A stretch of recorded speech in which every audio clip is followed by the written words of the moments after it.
Muy buenas noches a todos el día de hoy y bienvenidos a una nueva edición de este espacio dedicado a la historia y a veces alguna que otra cuestión. El día de hoy tenemos una transmisión muy especial, primero que es viernes a la noche, es un horario irregular al que estamos acostumbrados. Quiero notificarles que la idea es que este año vamos a tener las transmisiones más temprano, a las 19 horas, que es el horario que venimos teniendo. Todavía no hice el video de presentación de este año, pero es que estoy con muchas cosas. Muchas. Pero bueno, la semana pasada, el sábado pasado, se cumplió un nuevo aniversario de la batalla de Caseros. Y es por ello que el día de hoy tendremos como temática la batalla de Caseros. Es para algunos una suerte de Vietnam Flashes en cuanto a traumas, ya veremos por qué.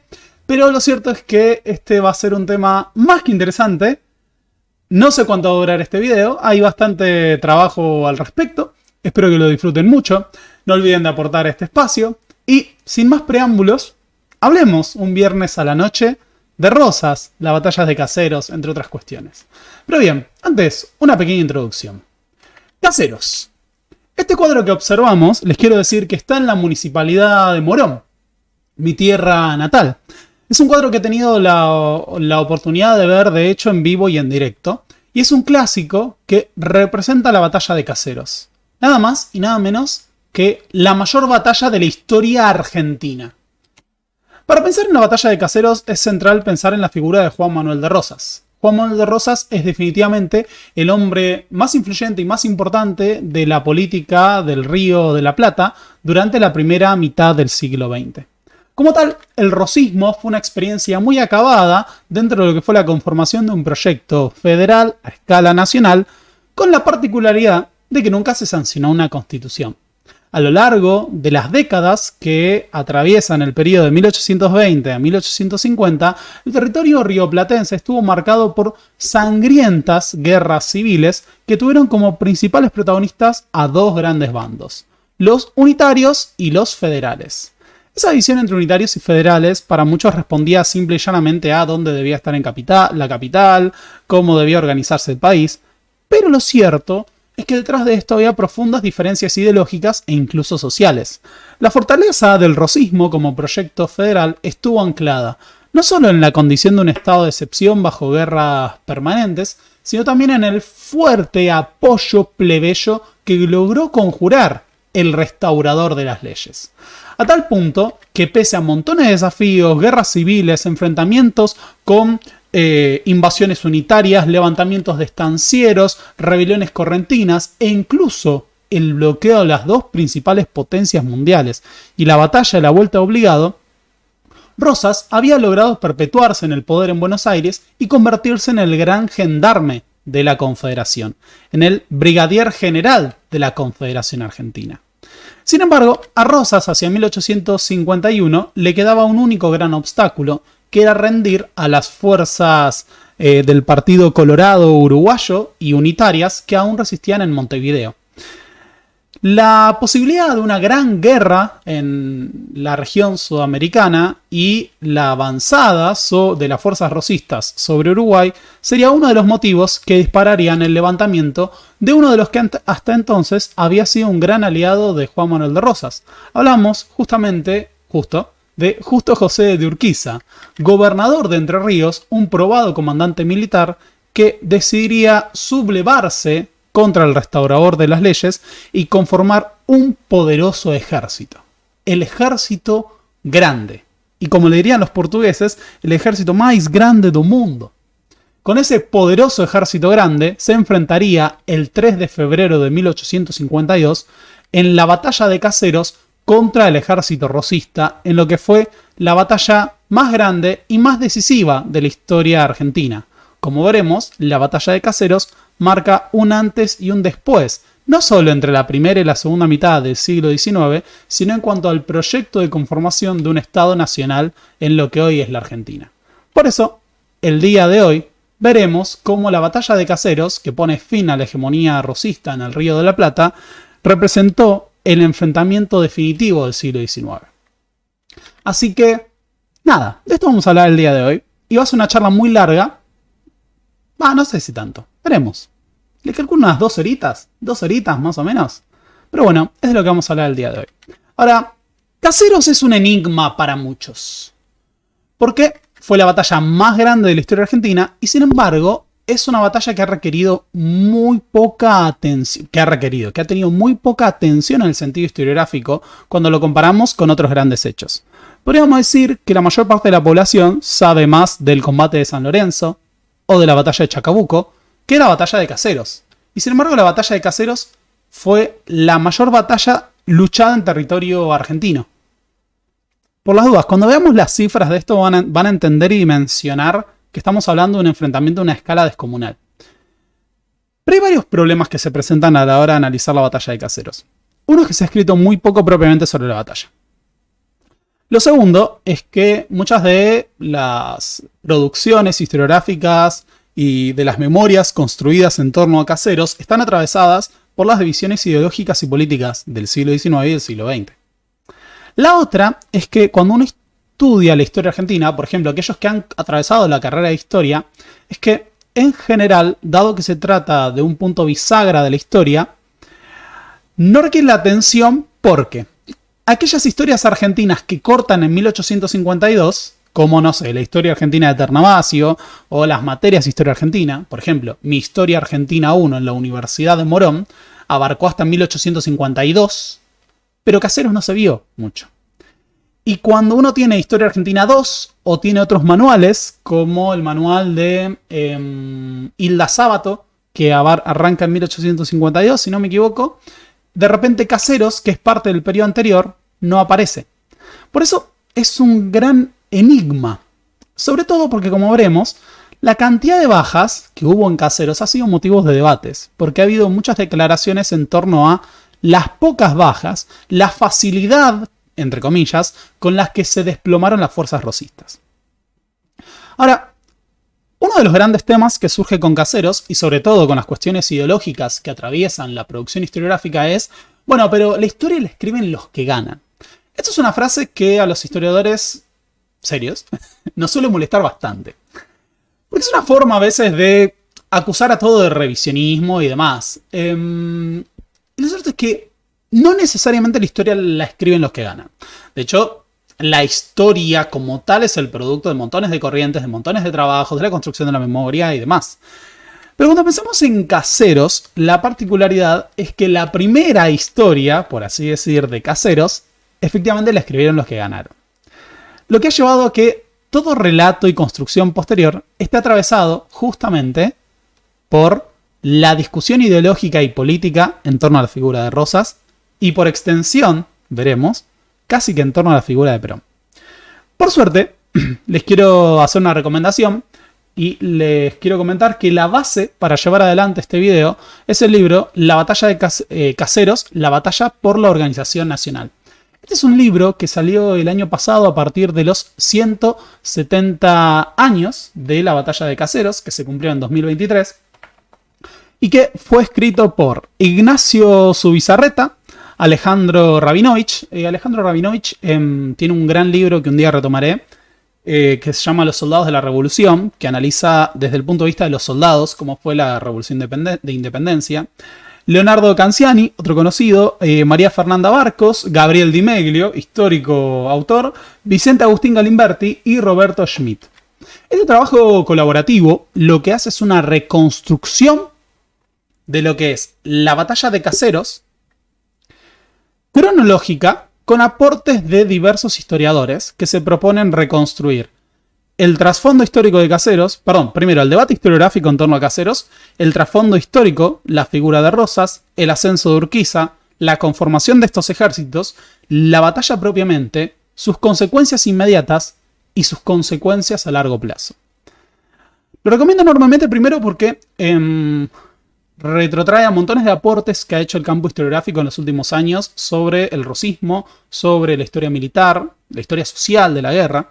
A nosotros lo que nos va a interesar de Caseros es sobre todo cómo podemos entender a la sociedad rioplatense a partir de un evento singular como lo es una batalla de proporciones titánicas para la época. Y además porque presenta una visión actualizada, eso es a lo que yo quiero llegar. muchos de los aportes de diversos historiadores sobre el rosismo están resumidos en este trabajo. Así que, así como en otros momentos, he recomendado el trabajo de Fradkin y Hellman, Juan Manuel de Rosas, La construcción de un liderazgo político, hoy quiero recomendarles Caseros, porque, por ejemplo, este libro incluye los aportes de Fradkin y Hellman. De todas formas, quiero hacer una aclaración, porque todavía nunca hicimos un video de todo el rosismo. En diciembre de este año, cuando se cumple el aniversario de la Asunción de Rosas, mi promesa es que voy a hacer un video de, no sé, 3 horas, 4 horas, explicando todo el rosismo. Todo, así. Todo. En diciembre. Paciencia, pero lo voy a hacer. Así que hoy no vamos a hacer un gran análisis del rosismo. Igual vamos a tener que hablar del rosismo, porque hace falta una introducción sobre el tema. Pero sí vamos a reconstruir algunas de estas cuestiones y sobre todo el debate en torno a Caseros. Decíamos que la batalla de Caseros fue la mayor batalla, por su escala, por su impacto, de la historia argentina. Y como tal encierra un enigma, porque hay diversos testigos de los acontecimientos que infravaloraron su importancia. De hecho, hay muchos, por ejemplo, mi profesor de historia en el secundario, cuando vimos Caseros, me citaba que en Caseros habían muerto solo 150 hombres. Esto surge de una crónica que hace un inmigrante sueco que vivía en el Río de la Plata. Este inmigrante sueco escribía, ¿no? Después de haber visto la batalla de Caseros, decía, le comentaba a un amigo de él que era militar sueco del otro lado del Atlántico, la batalla de Caseros no merece el nombre de batalla, porque las tropas de Rosas, que eran más o menos iguales a las del enemigo, no hicieron resistencia alguna, o muy poca, y la mejor prueba son los pocos muertos que hubo en la misma. El mismo Smith, este inmigrante sueco, aseguraba que en el campo de batalla solo se habían encontrado 150 muertos. Cuando veamos los números de Caseros, estamos hablando de decenas de miles de soldados en el campo de batalla, 150 hombres es definitivamente muy poco. Lo cierto es que, en gran parte, esta construcción de la memoria histórica sobre Caseros está sustentada en lo que es el rechazo a la figura de Juan Manuel de Rosas. A la hora de pensar el rosismo, que es uno de los temas más interesantes, ayer tuve una cuestión muy interesante, que es que pasé a tener un nuevo médico de cabecera, perdón por este relato de la vida personal de uno, pero me estaba preguntando cuál era mi actividad, le digo que la historia, y me dice, ¿cuál es tu personaje histórico favorito? Juan Manuel de Rosas, y me dice, no vamos a llevar muy bien, porque yo soy rosista, me dice. Pero lo cierto es que la figura de Rosas despierta pasiones, rechazos, y esto ha sido así desde el siglo XIX. Rosas tiene la particularidad de haber dirigido los destinos del Río de la Plata a lo largo de la primera mitad del siglo XIX, durante prácticamente 23 años, y en torno a su figura se constituyeron mitos, se constituyeron relatos, odios, todo tipo de literatura. De hecho, gran parte de la literatura propagandística del siglo XIX está atravesado por el rechazo a la figura de Rosas. El propio Juan Bautista Alberdi escribió en su exilio en Uruguay el periódico Muera Rosas para atacar a su figura. De hecho, los grupos ilustrados fueron fervientes opositores al rosismo. La primera gran obra de la sociología argentina, Civilización y Barbarie, es nada más y nada menos que el tratado de Domingo Faustino Sarmiento, haciendo una radiografía de la Argentina rosista, pero con el objetivo de atacar a Rosas, a su vez que de reconocer su importancia. El hecho de que los sectores ilustrados hayan sido grandes opositores al rosismo y hayan dirigido el proceso de la organización nacional con posterioridad a la batalla de Caseros, llevó a que se construyera un relato histórico en el que Rosas era el gran villano de la historia por la conformación de la nación argentina. De esta manera, el tirano no solo fue derrotado en el campo de batalla, sino que, a través de la construcción del propio imaginario sobre la Argentina, de la propia memoria histórica o lo que se conoció en su momento como la historia oficial, me voy a tomar todo mi tiempo, les aviso ahora. Yo no voy a hacer esto a las apuradas, vamos a hablar de todo lo que ya hablar. Entonces, a partir de la construcción de la memoria histórica sobre la Argentina, sobre lo que fue el rosismo, se sepultó a la figura de historia como un tirano vicioso, cruel, despiadado, un obstáculo para el progreso, un obstáculo para la civilización. Entonces, se ve que construir la idea de la derrota de Rosas bastaba con decir que todo su orden se desplomó en pedazos rápidamente, que él fue cobarde y huyó del campo de batalla. Así, la construcción del Estado Nacional argentino, encabezado por los dirigentes liberales, se sustentó en un mito que fue justamente el de la tiranía rosista, el gran villano, derrotado.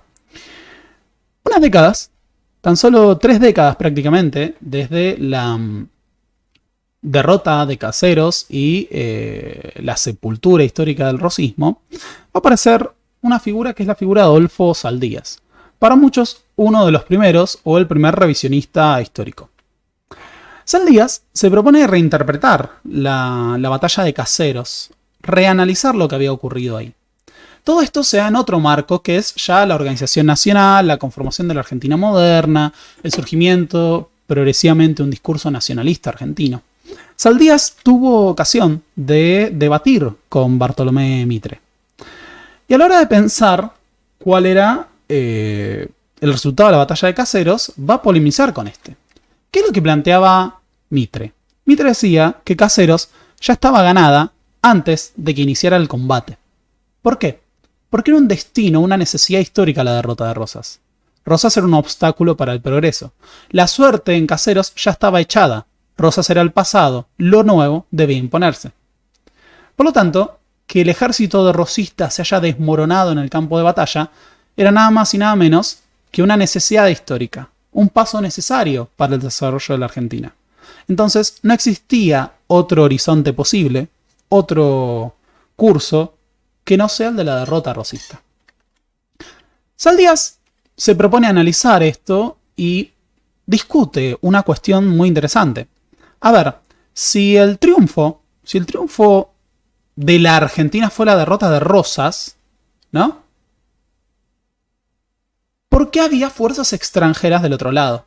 ¿Dónde estaban los ejércitos brasileño y uruguayo? No estaban con Rosas, estaban con los enemigos de Rosas. Entonces, Caseros había sido un triunfo de la nación argentina. Bueno, esta pequeña semilla va a aflorar en un sector de los que van a conformar el discurso criollista a lo largo de la conformación de la Argentina moderna. Desde este punto de vista, de repente, que en muchos de los cuadros de Caseros tengamos banderas uruguayas, era la representación de que había otros intereses en esa batalla que habían ido en contra de la nación argentina y que representaban a fuerzas extranjeras. A partir de lo que fue el desarrollo del orden conservador, llegaron a gran escala oleadas de inmigrantes que cambiaron la fisonomía del tejido social de la Argentina. ¿Cuál es el tema con esto? Que para conformar la nacionalidad argentina empieza a surgir un discurso criollista, un discurso que busca las raíces de lo nacional. Y cuando se cuestiona a los liberales de este tiempo, a las élites tradicionales, se empieza a buscar en el pasado cuáles eran las raíces del ser nacional argentino. Así, en el marco de la derrota de los conservadores y posteriormente, durante la década infame, empiezan a aparecer intelectuales, escritores, historiadores, que a la hora de pensar el ser nacional argentino lo piensan en oposición al poder del Imperio Británico, al poder de los grupos liberales, al poder de Europa. De esta manera, la relectura que hace lo que va a ser el revisionismo histórico pone en entredicho lo que había sido considerado la historia oficial o la historia liberal. Entonces, a la hora de pensar los debates políticos del presente y su oposición a los conservadores, a los liberal conservadores, empezaron a buscar cuáles eran las raíces de sus propios proyectos políticos. Si Irigoyen se oponía a los liberal conservadores de su época, ¿cuál era el antecedente de Irigoyen? Bueno, tal vez eran los caudillos. Tal vez era el rosismo. Tal vez eran los grupos que pelearon contra los liberales del siglo XIX. Así, a lo largo de las primeras décadas del siglo XX, el revisionismo histórico surge, por un lado, como un cuestionamiento a la narrativa oficial de las élites liberal conservadoras, pero también como una forma de legitimar las luchas políticas del siglo XX. ¿Cómo? Planteando que eran la continuidad de la lucha de los caudillos, de la lucha de los federales. Acá aparece otro elemento que viene a atravesar esta narrativa, que es justamente el surgimiento del peronismo. El peronismo, en el poder, durante la primera experiencia peronista no fue rosista. Ojo con esto. Piénsenlo de esta manera. Los ferrocarriles nacionalizados por Perón tienen los nombres Sarmiento, Mitre, Roca. No Rosas. Esto se debe a que el peronismo todavía, dentro de lo que era la conformación de la idea del Estado Nacional Argentino, representaba, entre comillas, por favor, no me salten al cuello por esto, a la hora de pensar la Argentina, cierta continuidad institucional. Entonces todavía no rompe estruendosamente Perón. Lo va a hacer después. Sin embargo, los antiperonistas, cuando llevaron adelante el derrocamiento de Perón con el golpe del 55, construyó una memoria sobre el peronismo en la que este fue denominado la segunda tiranía. Si la primera tiranía había sido la de Rosas, la segunda tiranía fue la de Perón.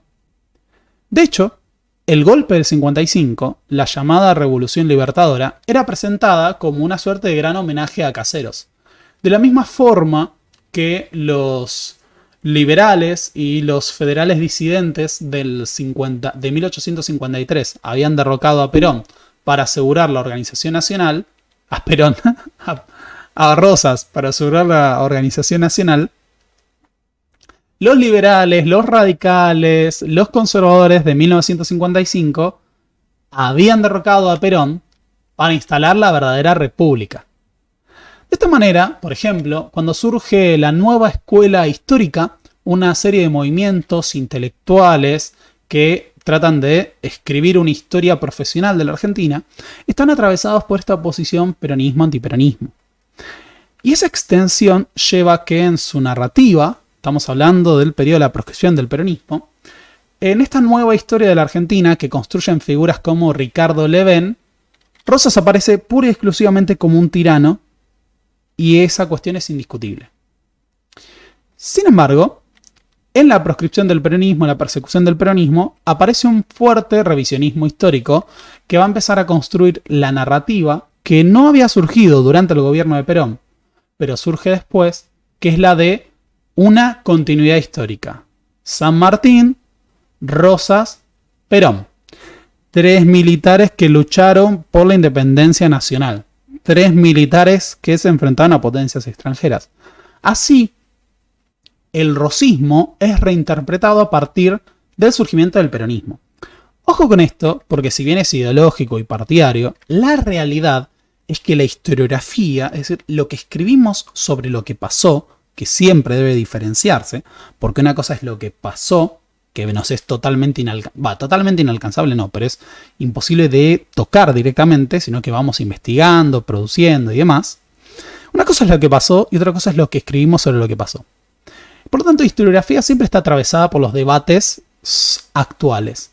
De hecho, si no hubiera habido una crisis del orden liberal, posiblemente no hubiéramos tenido nuevas lecturas sobre el rosismo, o no se hubiera profundizado, en tanto ese mundo permanecía cohesionado, sólido, firme, y bueno, no surgían interpretaciones novedosas o que mejoraran este análisis de la historia argentina. La cuestión es que de esta manera, una nueva oleada de revisionistas históricos empiezan a reivindicar la figura de Rosas, pensándola también como un antecedente de Perón. Ahí tenemos justamente la figura de José María Rosa, quien va a plantear que en 1853 se perdió el rumbo que apuntaba a la independencia argentina y de esta manera se condenó, desde su punto de vista, a la Argentina al sometimiento de los intereses ingleses. ¿Qué representa Caseros entonces? Una derrota nacional. De repente, los intereses británicos, los intereses de las potencias, operaron para derrocar a Rosas. ¿Qué debía hacer la Argentina para asegurar su independencia? Bueno, retomar el camino previo a Caseros. Ojo, también aparecen otros revisionistas de izquierda como Rodolfo Puiggrós, que van a plantear que en Caseros no había grandes divisiones, que Caseros era el producto del desarrollo histórico del capitalismo, que había una fuerza inevitable y no se podía cambiar. Que en todo caso, ambos bandos representaban movimientos de terratenientes, movimientos del desarrollo agropecuario, entre otras cuestiones. También van a aparecer otras figuras como Jorge Abelardo Ramos en Revolución y Contrarrevolución en Argentina, que van a ver en la batalla de Caseros también una cuestión de enfrentamiento contra lo que eran los intereses británicos y ese tipo de cuestiones. Sin embargo, todo este clima, estamos hablando de los años 60, de los años 70, era muy politizado, estaba muy atravesado por los procesos de liberación nacional, por las luchas de las izquierdas radicalizadas y demás. Y ese proceso intelectual queda trunco, obviamente, con el golpe del 76. Durante la última dictadura hubo otros autores, por las dudas, hubo otros, acá los están citando, Julio Irasusta también fue un revisionista a favor de Rosas, Manuel Gálvez, hubo otros, estamos mencionando algunos. Pero cierto es que la dictadura del 76 rompe con todo esto, reinstala una narrativa que tiene mucho que ver con la historia oficial, no solo en cuanto a Rosas, sino por ejemplo en cuanto a la conquista de América, ¿no? Durante la dictadura la narrativa sobre la conquista de América es los españoles trajeron el progreso y ya. Esto recién va a ser superado a partir del fin de la dictadura y la década del 80, cuando montones de historiadores argentinos, muchos formados en el exterior, empiezan a escribir nuevamente sobre Rosas, sobre Caseros, y aparecen aportes como los de Tulio Alperindongui, en trabajos como Revolución y Guerra, o en trabajos como Una nación para el desierto argentino, y elaboraciones posteriores. De esa manera, a lo largo de la década del 80, la década del 90 y durante los 2000 surge una renovación historiográfica en este campo que va a aportar análisis más problemáticos y más profundos sobre el rosismo, sobre Caseros, ya no tanto en función de plantear los paralelismos o las raíces de los debates políticos actuales, sino con un interés profesional acerca de la historia. En este campo, autores que en los últimos años han llevado adelante aportes descomunales al entendimiento del rosismo y estos fenómenos son autores como Raúl Fradkin, Garavaglia, Hellman, Salvatore, Di Meglio, entre otros.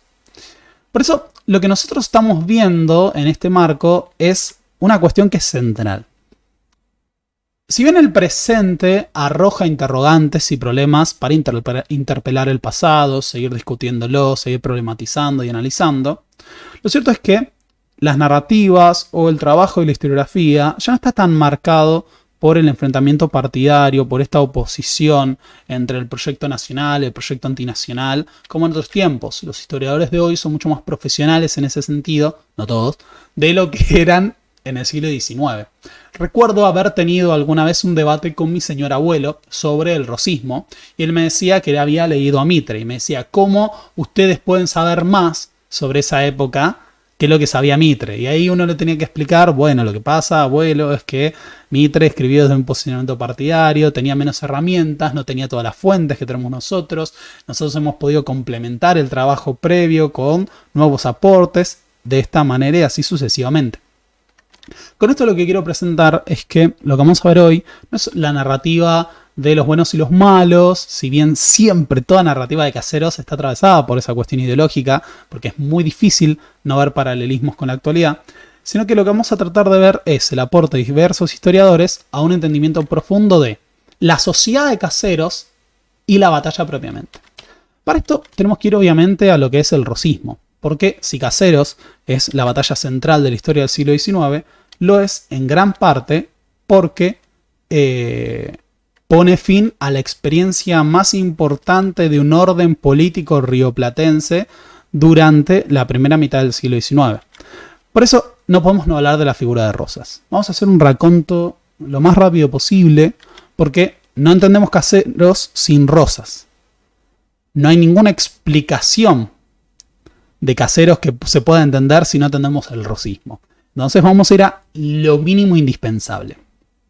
Tenemos que entender que la construcción del liderazgo político rosista es en gran parte un producto de las oposiciones políticas de la Argentina del siglo XIX, pero también de los antagonismos sociales.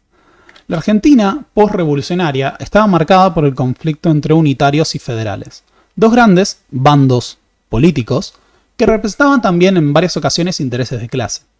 Si bien la mayor parte de los dirigentes unitarios y federales compartían el ser propietarios, el ser terratenientes y demás, lo cierto es que había identificaciones sociales diferenciadas. Los unitarios eran asimilados a los sectores ilustrados, a los sectores vinculados a Europa, a los sectores intelectuales, a la gente decente, aquellos que usaban fraile y levita. Los federales eran asimilados al hombre de pueblo, al mundo rural, a lo hispano, a lo católico.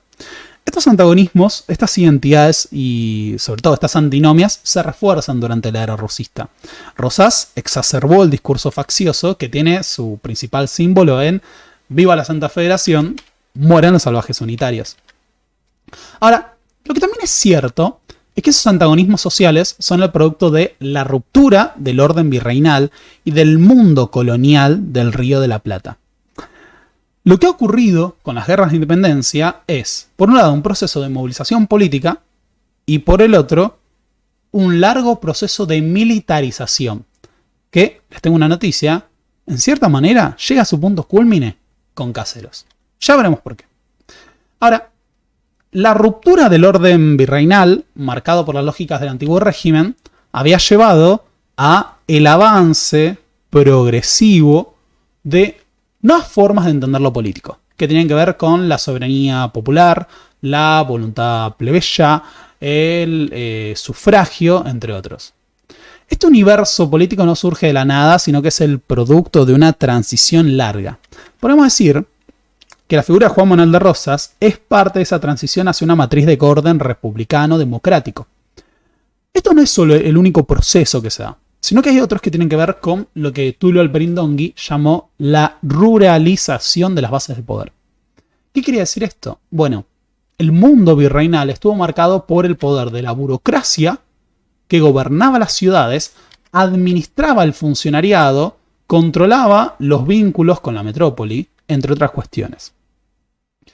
El mundo postrevolucionario va a estar marcado por el poder de los terratenientes, por el poder de lo que fue la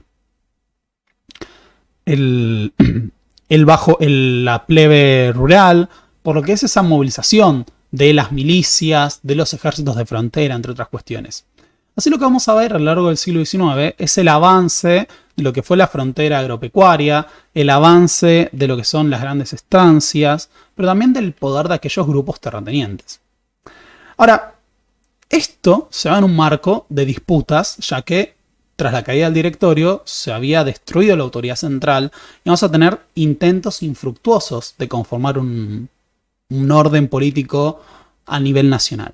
Podemos decir que el acontecimiento central que marca la llegada de Rosas al poder es justamente la guerra civil que se desata con las invasiones, o si queremos, intervenciones militares de Juan Galo Lavalle y José María Paz.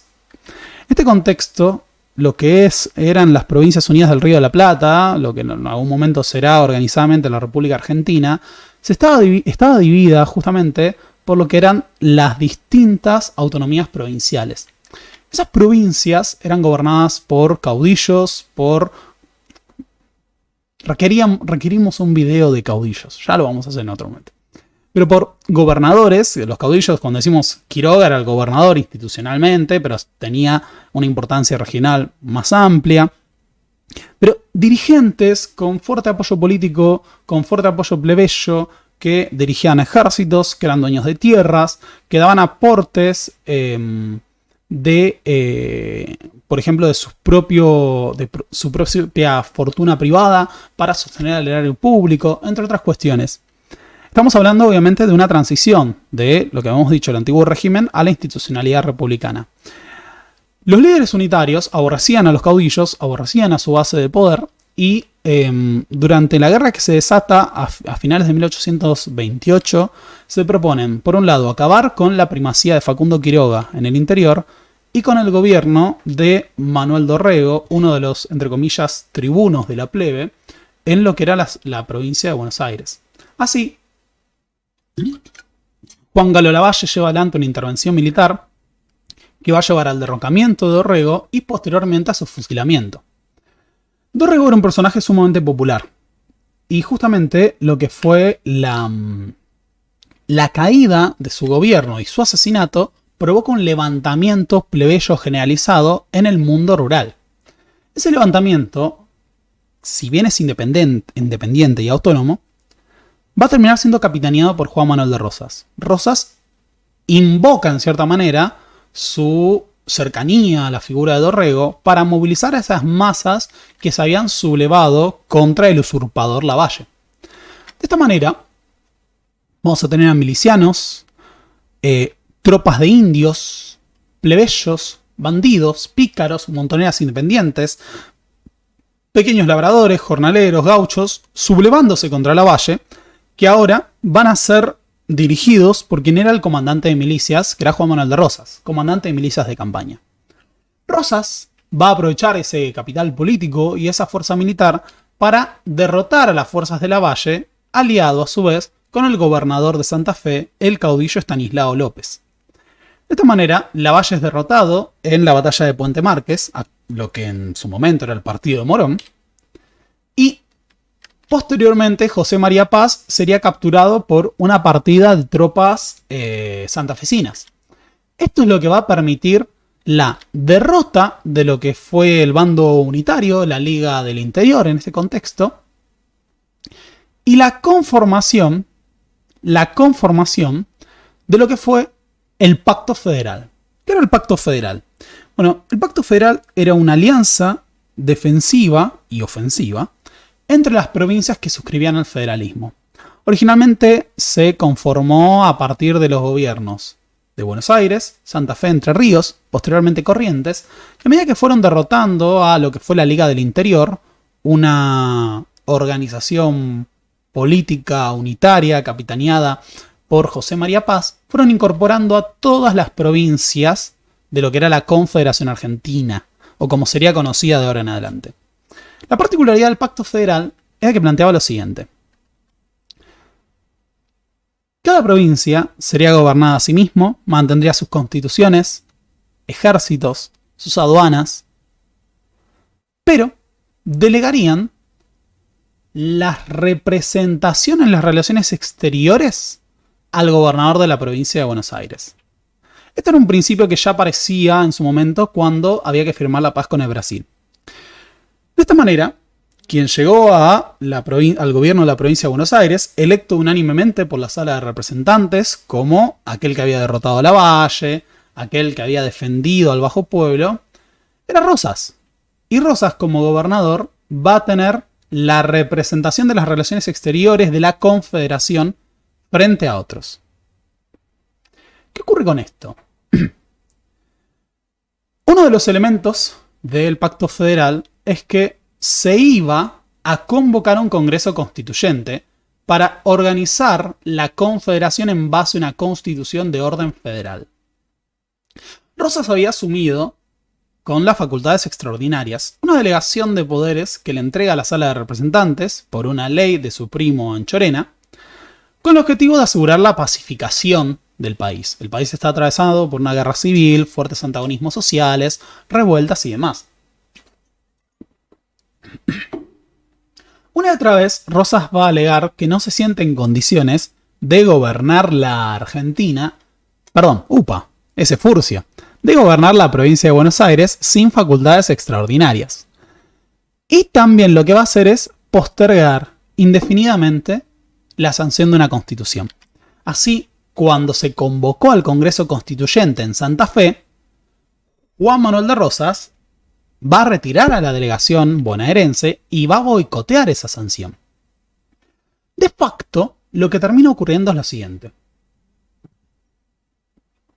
La Confederación Argentina, que era un conjunto de provincias, era gobernada en cada una por distintos gobernadores, hombres que ejercían un poder regional que a su vez sustentaban su autoridad en caudillos locales, comandantes, las fuerzas de milicia, el ejército regular, entre otros. Sin embargo, había tres figuras que organizaban a nivel, si queremos, regional, los espacios principales de la Confederación. Juan Manuel de Rosas era el gobernador de la provincia más rica, Buenos Aires, y controlaba el puerto. ¿Cuál es el problema con esto? Dado que cada provincia era un estado en sí mismo, el comercio exterior para las provincias del interior solo se podía llevar adelante a través de Buenos Aires. Esto beneficiaba enormemente a la provincia principal, que además tenía los ingresos de la aduana. Para hacer una idea, los ingresos de la aduana representaban más del 60% del presupuesto de Buenos Aires. O sea que la aduana era una pieza central para su financiamiento. Mientras Rosas gobernaba la provincia más rica, poblada e importante,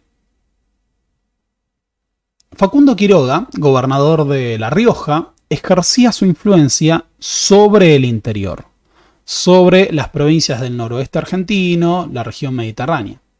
Por otro lado, teníamos al gobernador de Santa Fe, Estanislao López, que era el gran líder del litoral. Entonces, en estas tres figuras, de facto, había una suerte de gran triunvirato que organizaba el país.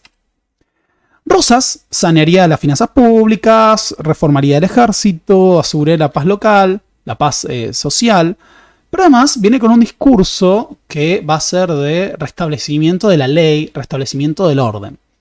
Hay muchos trabajos sobre lo que es la experiencia de la justicia en el rosismo. Los sectores plebeyos, a pesar de que muchas veces eran disciplinados por este nuevo gobierno, lo sentían como el restablecimiento de una ley que se hubiera roto con las guerras civiles. Como si el orden social, como si la paz, la justicia, hubiera sido rota por la usurpación de los unitarios, y fuera Rosas esta suerte de hombre paternalista el que restableciera un orden. Pero para todos los sectores sociales, Rosas a su vez representaba el fin de la anarquía. Este estandarte que aparecía, ¿no? El exterminador de la anarquía, mostraba justamente cómo el restaurador de las leyes había logrado normalizar la vida de la población. Había acabado con la lucha facciosa, había acabado con los enfrentamientos militares, con el caos social. Rosas es el producto de un levantamiento popular, que es el levantamiento del 29.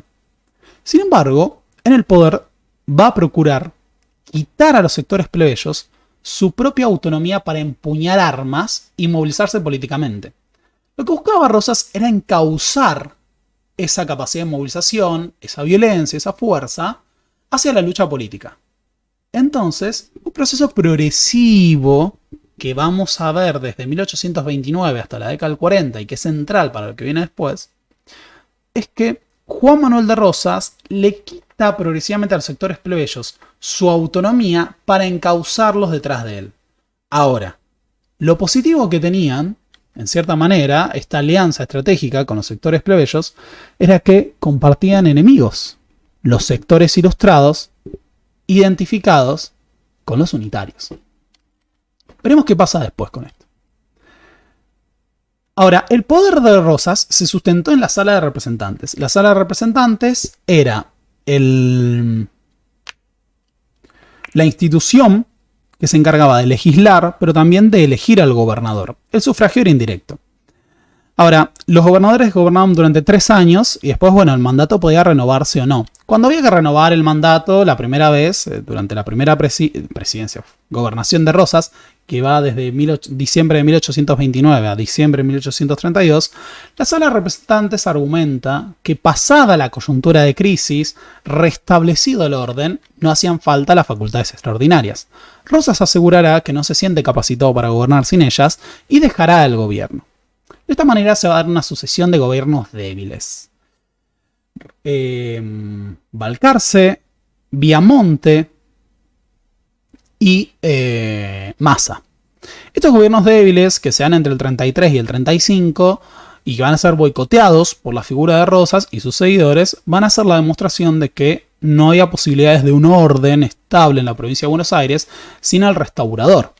Ese restaurador de las leyes parte para impulsar lo que se conoció como la campaña al desierto, una expedición punitiva contra las parcialidades indígenas con los que tenía enfrentamientos y que procuraba establecer nuevas alianzas, establecer un avance de la frontera, evitar los malones y los ataques a las estancias, no solo de Buenos Aires, sino también de Córdoba.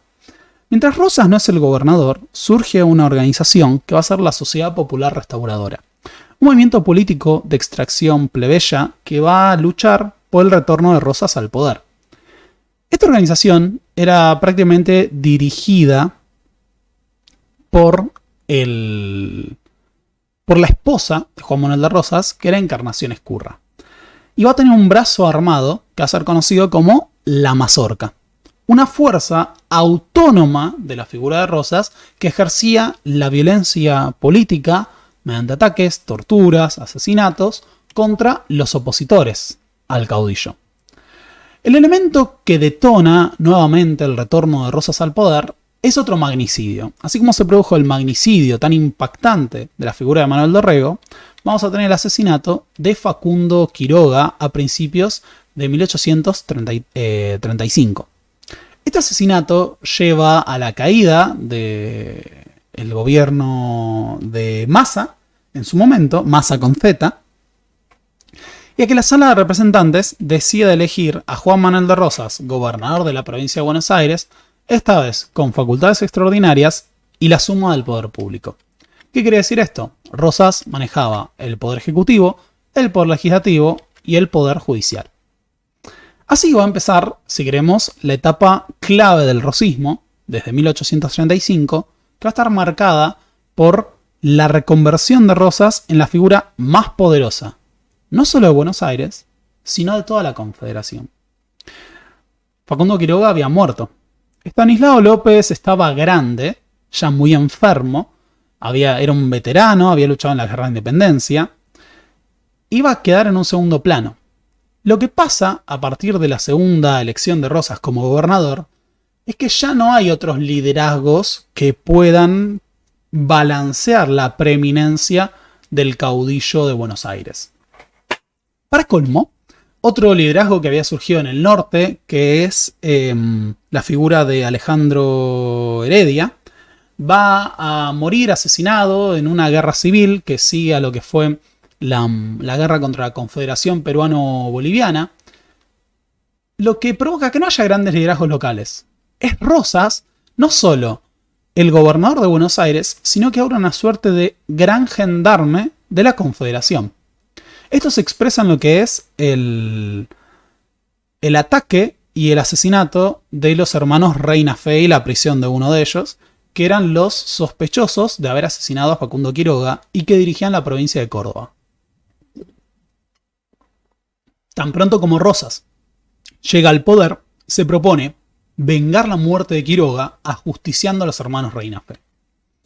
Esto lleva justamente a que de ahora en adelante el liderazgo rosista esté marcado no solo por representar hacia el exterior a la Confederación, sino por la capacidad que va a tener el caudillo para intervenir política y militarmente en aquellas provincias que sean díscolas. A su vez, el poder de Rosas sobre la provincia de Buenos Aires va a estar sustentado en una amplia red de alianzas políticas y sociales que le permitían sostenerse. Buenos Aires es la provincia más poblada, pero es además la que tiene el puerto. El puerto y la aduana de Buenos Aires van a ser la base de los recursos rosistas. El hecho de que Rosas postergara indefinidamente la organización nacional bajo una constitución le permitía no solo disfrutar de estos poderes extraordinarios, intervenir militarmente en las provincias, sino quedarse justamente con el conjunto de los ingresos de la aduana de Buenos Aires. Esto es lo que le dotaba de una serie de recursos que ponían la balanza absolutamente a su favor a la hora de emprender conflictos contra otras provincias. A su vez, este contaba con una gran fortaleza en base al bloque social que lo apoyaba. Dijimos que Rosas sustentó su poder en el apoyo de los sectores populares. Ahora, a partir del segundo gobierno, a su vez se constituye lo que se conoció como la unanimidad rosista, tema analizado por Marcela Ternavasio. El discurso faccioso rosista se exacerba a tal punto que se hace obligatorio la utilización de la famosa divisa punzó, una insignia que representaba a los federales partidarios de Rosas y que llevaba el texto, yo tenía una divisa punzó y no la encuentro. Viva la Santa Federación, mueran los salvajes unitarios, o mueran los salvajes asquerosos inmundos unitarios, entre otros. Todos los documentos oficiales iban encabezados con la consigna Viva la Santa Federación, mueran los salvajes unitarios. De esta manera, se constituye una unanimidad por la cual se considera que solo el rosismo era el orden político aceptable. De hecho, los unitarios quedan prácticamente expulsados de la vida política pública, se convierten en el gran enemigo, y ser unitario se convierte en un gran agravante en situaciones de delitos y de otros. Un gran profesor mío, que es Sebastián Miloranza, y tiene un libro sobre la delación en el periodo rosista, muestra cómo la sospecha de ser unitario en cualquier circunstancia pesaba en contra del acusado de otro delito. Entonces vos te robabas una gallina, pero eras unitario y la pena iba a ser peor, por ejemplo. A su vez, se fortalece mucho la institucionalidad y la fortaleza del Estado. Rosas conformó una gran estructura en base a los juzgados de paz, que eran las jurisdicciones para gobernar la campaña. Los jueces de paz ejercían de autoridad política, de justicia, participaban del control de la población a través de la papeleta de Conchavo, que era el documento que tenían que tener los peones que demostraba que trabajaban en una estancia, se encargaban de reclutar las milicias, se encargaban de asegurar los hombres para el ejército de línea. De esta manera, lo que logra Rosas es construir un enorme aparato de control de la población rural, que era a su vez su base de apoyo. En general, algunas visiones simplificadas de este periodo de la historia argentina consideraban que la población de la campaña era una población de patrones y peones. Hoy, muchos estudios demuestran que todavía existía una clase importante de pequeños y medianos propietarios que conformaron gran base del apoyo social al rosismo. Sobre todo porque aseguraba la provisión de estas tierras a estos propietarios que existían en lo que eran las primeras explotaciones, no tanto en el Nuevo Sur, que es la región en donde primaron las grandes explotaciones, y también las tierras públicas, porque había rancheros que se quedaban ahí. Ahora, una cuestión central con esto es que, bueno, esto lo analiza Fradkin, Rosas es visto por muchos como alguien que defiende a los pequeños de las injusticias y de los abusos de los grandes. Sin embargo, también mantiene la defensa de la propiedad privada y asegura la expansión de la frontera agropecuaria y de ese capitalismo. No lo digo negativamente, quiero remarcar esto, sino que representa la estatalidad, la defensa del orden, la implantación de un aparato de justicia, de un aparato policial, cierta paz social, pero también toma adelante medidas que lo convierten en una suerte de gran padre de los sectores plebeyos. Por ejemplo, la entrega de alimentos, recursos, dinero, indemnizaciones a las familias de los soldados que estaban en el frente o a las viudas de las guerras de los federales, entre otras cuestiones, la provisión de alimentos, la provisión de yerba, la provisión de azúcar, de café. Un elemento interesante es no solo la base de apoyo a los sectores plebeyos en el mundo rural, sino en el mundo urbano. Y en este espacio, un actor central para lo que es la figura de Rosas son las comunidades afrodescendientes. Los grupos, justamente afrodescendientes, van a pasar a organizarse en naciones. Sobre esto tenemos un video llamado De esclavos a soldados, en donde analizamos más profundamente este periodo, durante la independencia. Pero en esta época conformaron en base a naciones que justamente seguían lo que eran las tradiciones previas a caer en la esclavitud. Y lo que hacían justamente era tener bailes, conformar sociedades que se dedicaban a comprar, por ejemplo, la libertad de esclavos que aún estaban en esa situación. Rosas les permite llevar adelante sus candombes, sus bailes, sus festividades, incluso participaba de ellos. De hecho, hasta su hija Manuelita y su esposa Encarnación iban y bailaban con los afrodescendientes, algo que para las clases propietarias representaba el horror, eran la barbarie, eran el salvajismo. Otro elemento central es que Rosas suprime definitivamente el tráfico de esclavos en el Río de la Plata y además ordenó la liberación de todos los esclavos que eran propiedad de los unitarios. Entonces, aquellos esclavos que eran propiedad de un unitario eran liberados y con eso ganaba Rosas su apoyo. De hecho, los afrodescendientes conformaron gran parte de la Sociedad Popular Restauradora, había mazorqueros negros y si uno, por ejemplo, lee El Matadero, ve cómo muchos sectores ilustrados despreciaban a estos grupos por ser la calaña que representaba el rosismo. Otro elemento central es la normalización de las relaciones con la Iglesia Católica. Recordemos, no lo vimos nunca acá, pero por las dudas, Bernardino Rivadavia había suprimido las órdenes religiosas, había expropiado sus tierras y demás. Eso había llevado a un gran conflicto con el Vaticano, con la Iglesia Católica. Rosas prestó mucha atención a la importancia del credo católico. Por eso la Santa Federación. La búsqueda de las raíces católicas, la búsqueda de ciertas raíces hispánicas del antiguo régimen y demás, fue visto en cierta manera con beneplácito por parte de la Iglesia, que durante este periodo representó una base de apoyo al rosismo por la defensa de las buenas costumbres, por la defensa de los intereses eclesiásticos, y de hecho en los altares de las iglesias estaba presente el cuadro del restaurador. A su vez, tenemos que recordar que la defensa de la propiedad privada por parte de Rosas y la defensa de la frontera con el indio le granjeaba el apoyo de los terratenientes, grupo del cual él mismo había salido.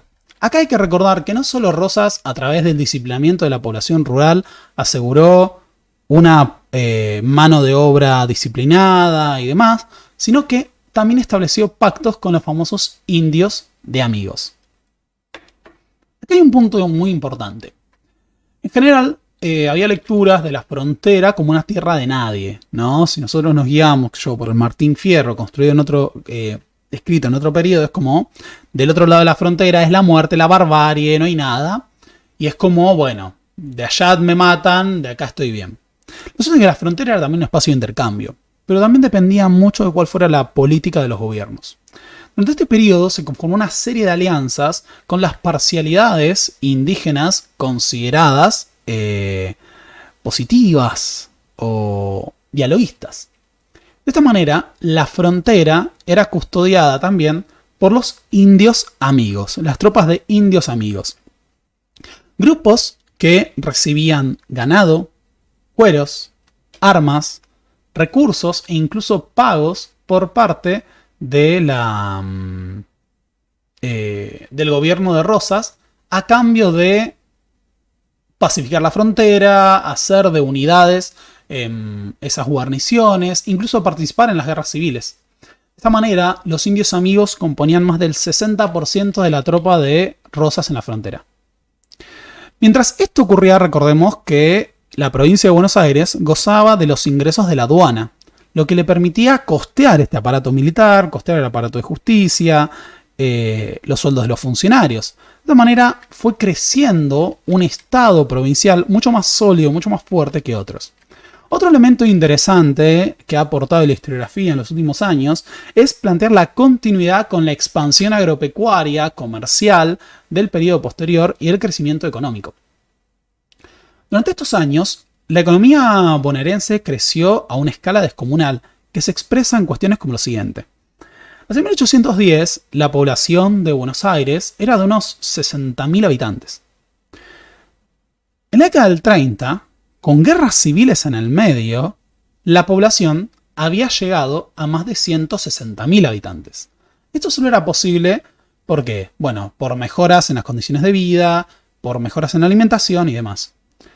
Hacia el final del periodo rosista, la población de Buenos Aires era de más de 200.000. La multiplicación era el producto de dos cuestiones. Además del crecimiento, también estaba la migración. Habían empezado a llegar algunos migrantes, no como en el periodo posterior, excepto en la última etapa, en la década del 40, en la década del 50, estaba cambiando la fisonomía. de la población. Estaba aumentando la población de inmigrantes europeos que tenían algunos privilegios, pero también llegaban migrantes del interior, es decir, trabajadores estacionales o permanentes que venían de provincias como Córdoba, Santiago del Estero era la principal, también de Entre Ríos, de Santa Fe. Entonces Buenos Aires estaba creciendo mucho económicamente, tenía un estado fuerte, un ejército poderoso, ahora hablaremos de eso. Se estaban dando procesos de modernización, empezaron a utilizarse máquinas a vapor en la década del 30, en la década del 40, para actividades como los saladeros, para la industria textil, para lo que eran las curtiembres.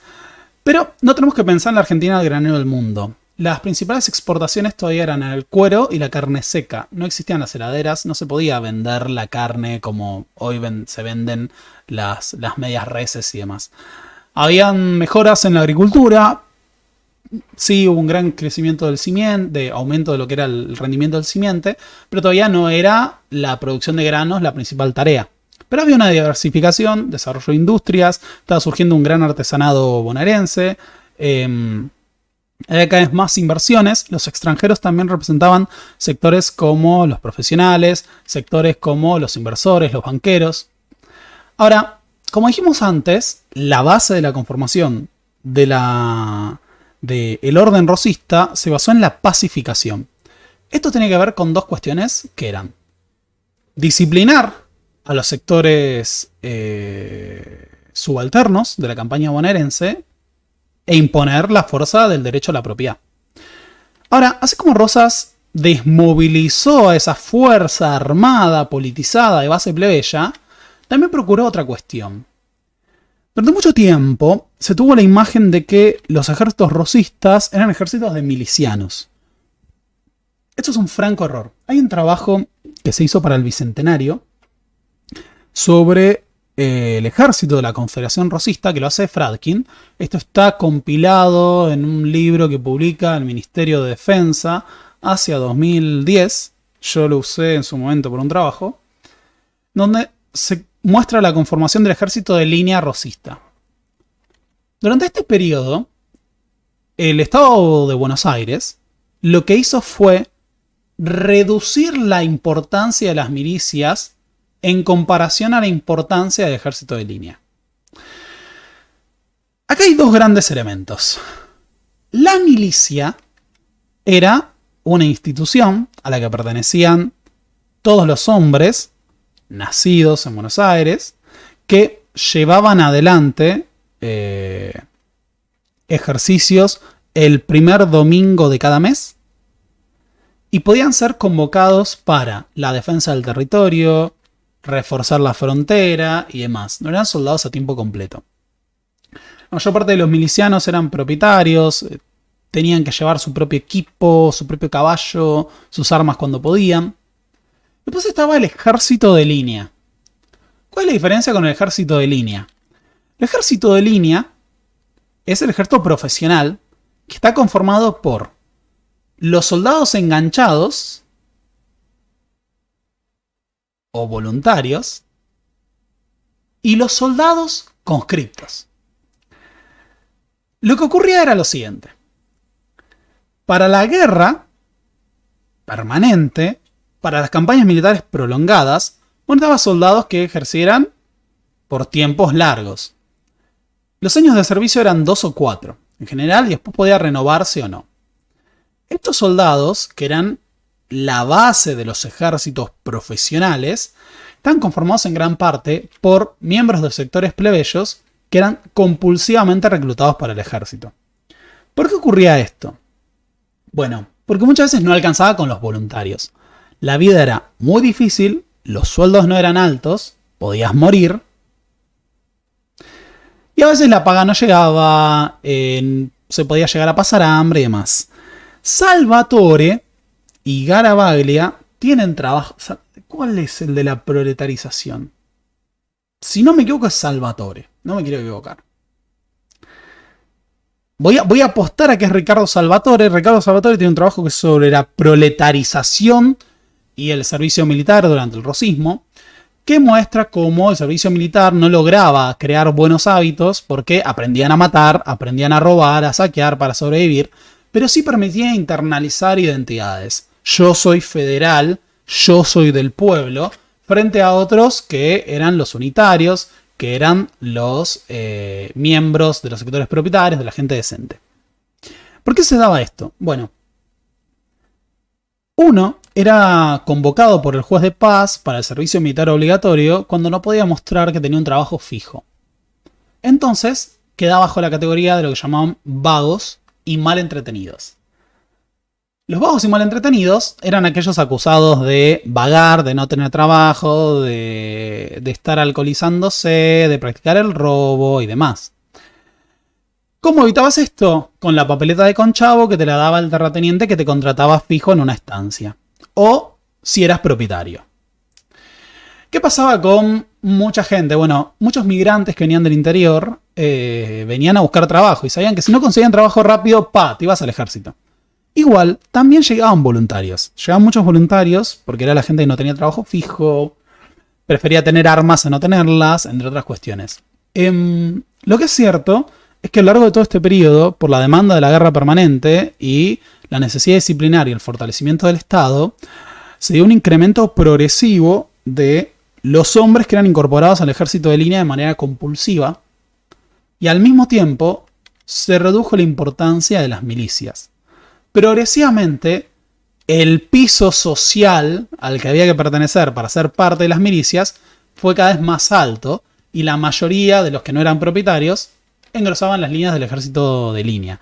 Y a veces los rancheros también eran convocados para el ejército de línea. Ahora, ese ejército, que estaba en aumento, siempre tenía algunos problemas. Por ejemplo, la provisión de armas.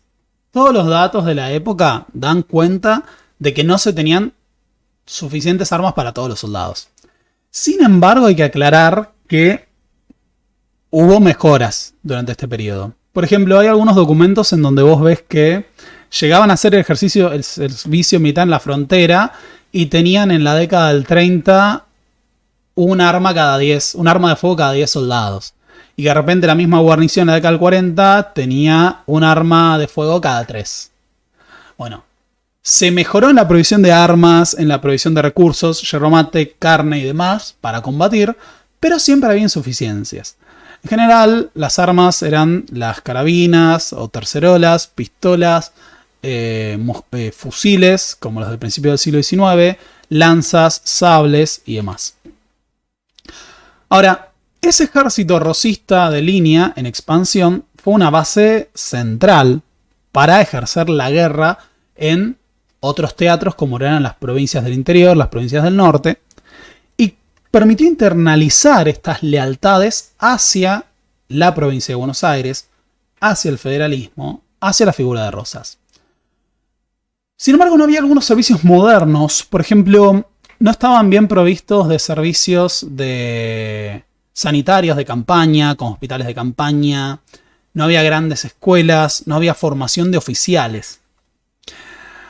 La mayor parte de los combatientes eran muchas veces del arma de caballería, que eran, debido a las lógicas de la guerra en el Río de la Plata, un elemento central porque se peleaba sobre espacios geográficos muy grandes. Nosotros tenemos que pensar que Argentina, vos agarrás el territorio de Argentina actual y es básicamente Europa, o la mitad de Europa. Entonces hay que hacer grandes movimientos, cubrir enormes distancias con pocos soldados y la caballería mucho más apta para esa tarea. La infantería, que era profesional, además necesitaba más armas de fuego, porque necesitaban fusiles. En cambio la caballería podía luchar con lanzas, podía luchar con sables, podía luchar con carabinas.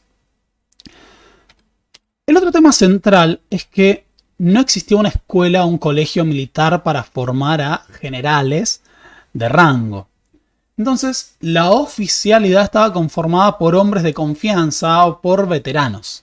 Por las dudas, en los documentos a veces los ejércitos de línea aparecen como cuerpos de veteranos en oposición a los milicianos. ¿Por qué hago esta aclaración? Porque a veces veterano, o dice regimiento de veteranos, y es que eran ejército de línea, no es que eran los tipos curtidos necesariamente. Lo que sí había era una serie de oficiales rosistas que eran sumamente leales, que a lo largo de varias campañas se habían,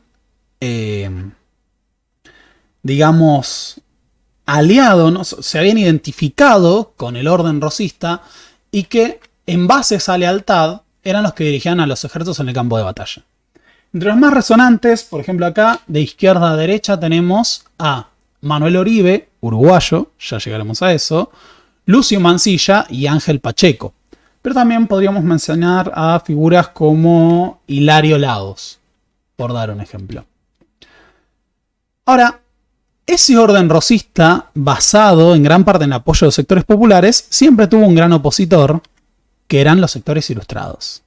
Los sectores ilustrados de Buenos Aires, los sectores propietarios, la gente decente, no se identificó fuertemente con el rosismo por las grandes disputas de antagonismos de clases y también porque históricamente se habían identificado con el unitarismo y con la idea de la organización nacional, de la constitución, de un orden liberal, de un orden más progresista. Rosas era la barbarie.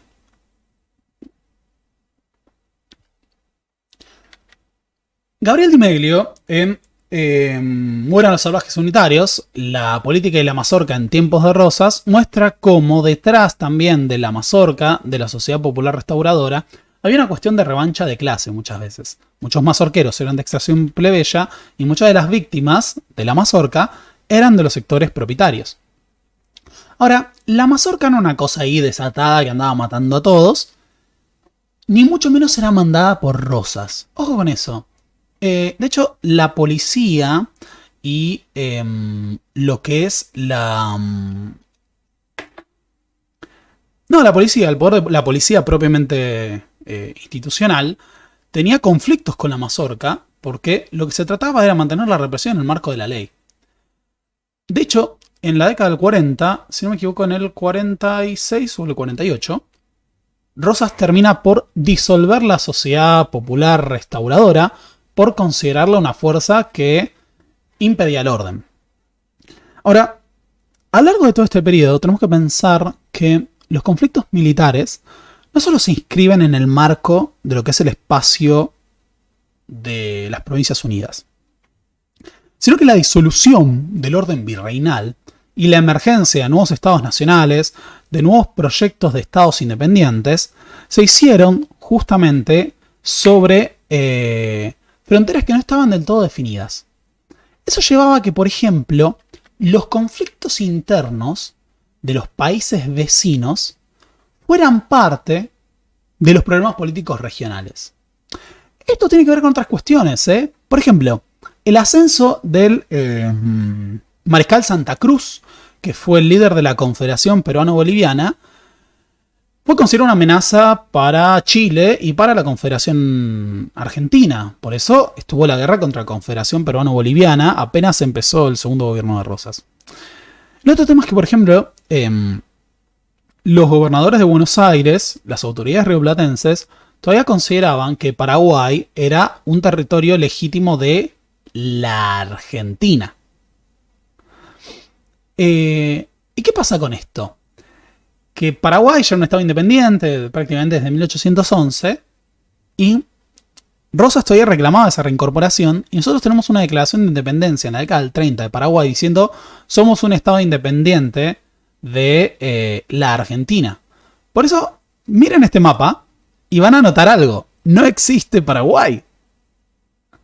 No existe Paraguay porque la Confederación todavía reclamaba el territorio paraguayo como propio y la parte oriental de Paraguay era reclamada por el Imperio del Brasil. ¿A qué quiero ir con esto? Que como no estaban definidas las fronteras, como no estaba definido qué territorio tocaba cada uno, y como todos habían formado parte en cierto momento de una misma comunidad política bajo el virreinato, que se había derrumbado pero que todavía estaba ahí como un recuerdo, los problemas políticos de cada territorio estaban atados a los del marco regional. Es así como una guerra civil en la República Oriental del Uruguay podía afectar al equilibrio regional. En Uruguay, las guerras civiles son con la paleta de colores cambiada. un chiste que me gusta hacer siempre. Los colorados eran los liberales / unitarios. Y los blancos eran, entre comillas, los federales. Durante la década de 1830, si no me equivoco, en 1837 o 38, el líder colorado, Manuel Oribe, Fructuoso Rivera, derrocó al presidente blanco, Manuel Oribe, que era aliado de Rosas. Así, tras una derrota militar, Fructuoso Rivera se impuso y Manuel Oribe debió huir a la Confederación Argentina.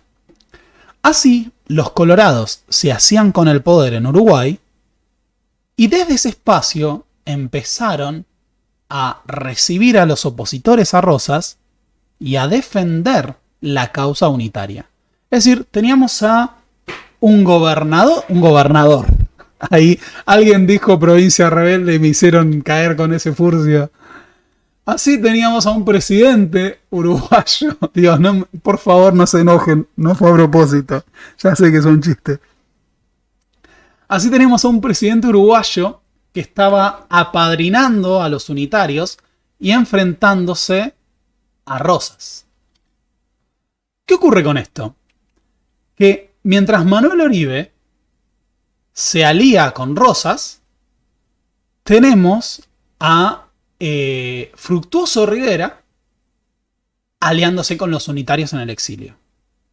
Es así como vamos a tener un gran ciclo de guerra civil, el más intenso del rosismo, entre 1838 y 1843.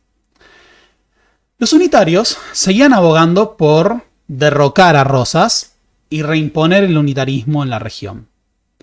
A su vez, en el norte, la derrota y la muerte de Alejandro Heredia había llegado al ascenso de líderes unitarios y facciones unitarias en el noroeste argentino. Mientras tanto, la no sanción de una constitución y el impedimento a la libre navegación de los ríos interiores estaba generando rechazos en la provincia de Corrientes, que se sublevaría varias veces contra el gobierno de Rosas. Para colmo, en 1838 estalla un conflicto diplomático. El gobierno de Buenos Aires apresa a un artista francés acusado de espionaje que termina muriendo en prisión. Y la monarquía francesa reclama el trato de nación más favorecida, que impedía que los franceses viviendo en el territorio rioplatense puedan ser convocados para el servicio militar obligatorio, y eliminaban aranceles y establecían facilidades económicas. Rosas se opone a esto y se inicia el bloqueo francés al puerto de Buenos Aires. Este bloqueo por parte de la flota francesa se convierte en un duro desafío. Recordemos que los principales ingresos de la provincia de Buenos Aires provenían de la aduana y que los terratenientes se enriquecían de las exportaciones pecuarias. Bloquear el puerto era una manera terrible de asfixiar a la economía argentina. Esto va a llevar a que se produzca el fuerte descontento de los terratenientes del Nuevo Sur. Habíamos dicho que en el sur se habían establecido los grandes latifundios. Bueno, se conforma un grupo de terratenientes que se rebelan contra Rosas, formando una organización que se conoce como los Libres del Sur. Inician un levantamiento de propietarios agropecuarios contra el orden rosista. Esto durante el bloqueo francés. En paralelo, el militar unitario Juan Galo Lavalle, que se encontraba exiliado en Uruguay, conforma la Legión Unitaria, un cuerpo de voluntarios unitarios que tenían el objetivo de derrocar a Rosas invadiendo la Confederación Argentina. Y lo iban a hacer financiados por el gobierno de Fructuoso Rivera en Uruguay y utilizando los buques franceses para desembarcar en la Confederación. Así, Fructuoso Rivera va a empezar a financiar a los ejércitos unitarios que pelean contra Rosas.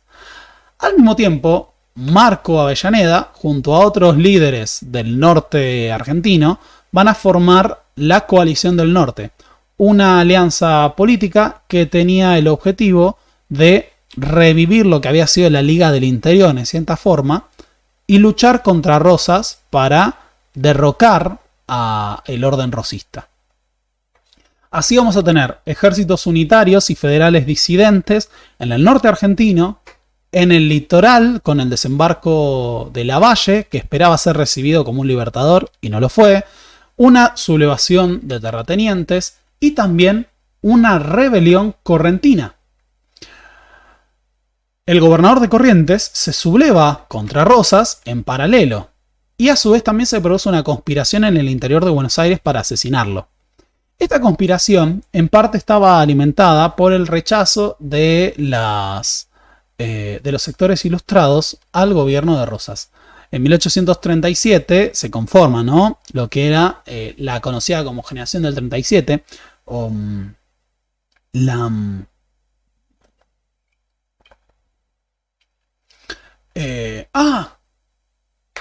el Club de Mayo, no, la Organización de Mayo, los Jóvenes de Mayo. Jóvenes de Mayo. Pero tenía otro nombre. Nueva Argentina. No, Nueva Argentina. Se me fue el nombre de la...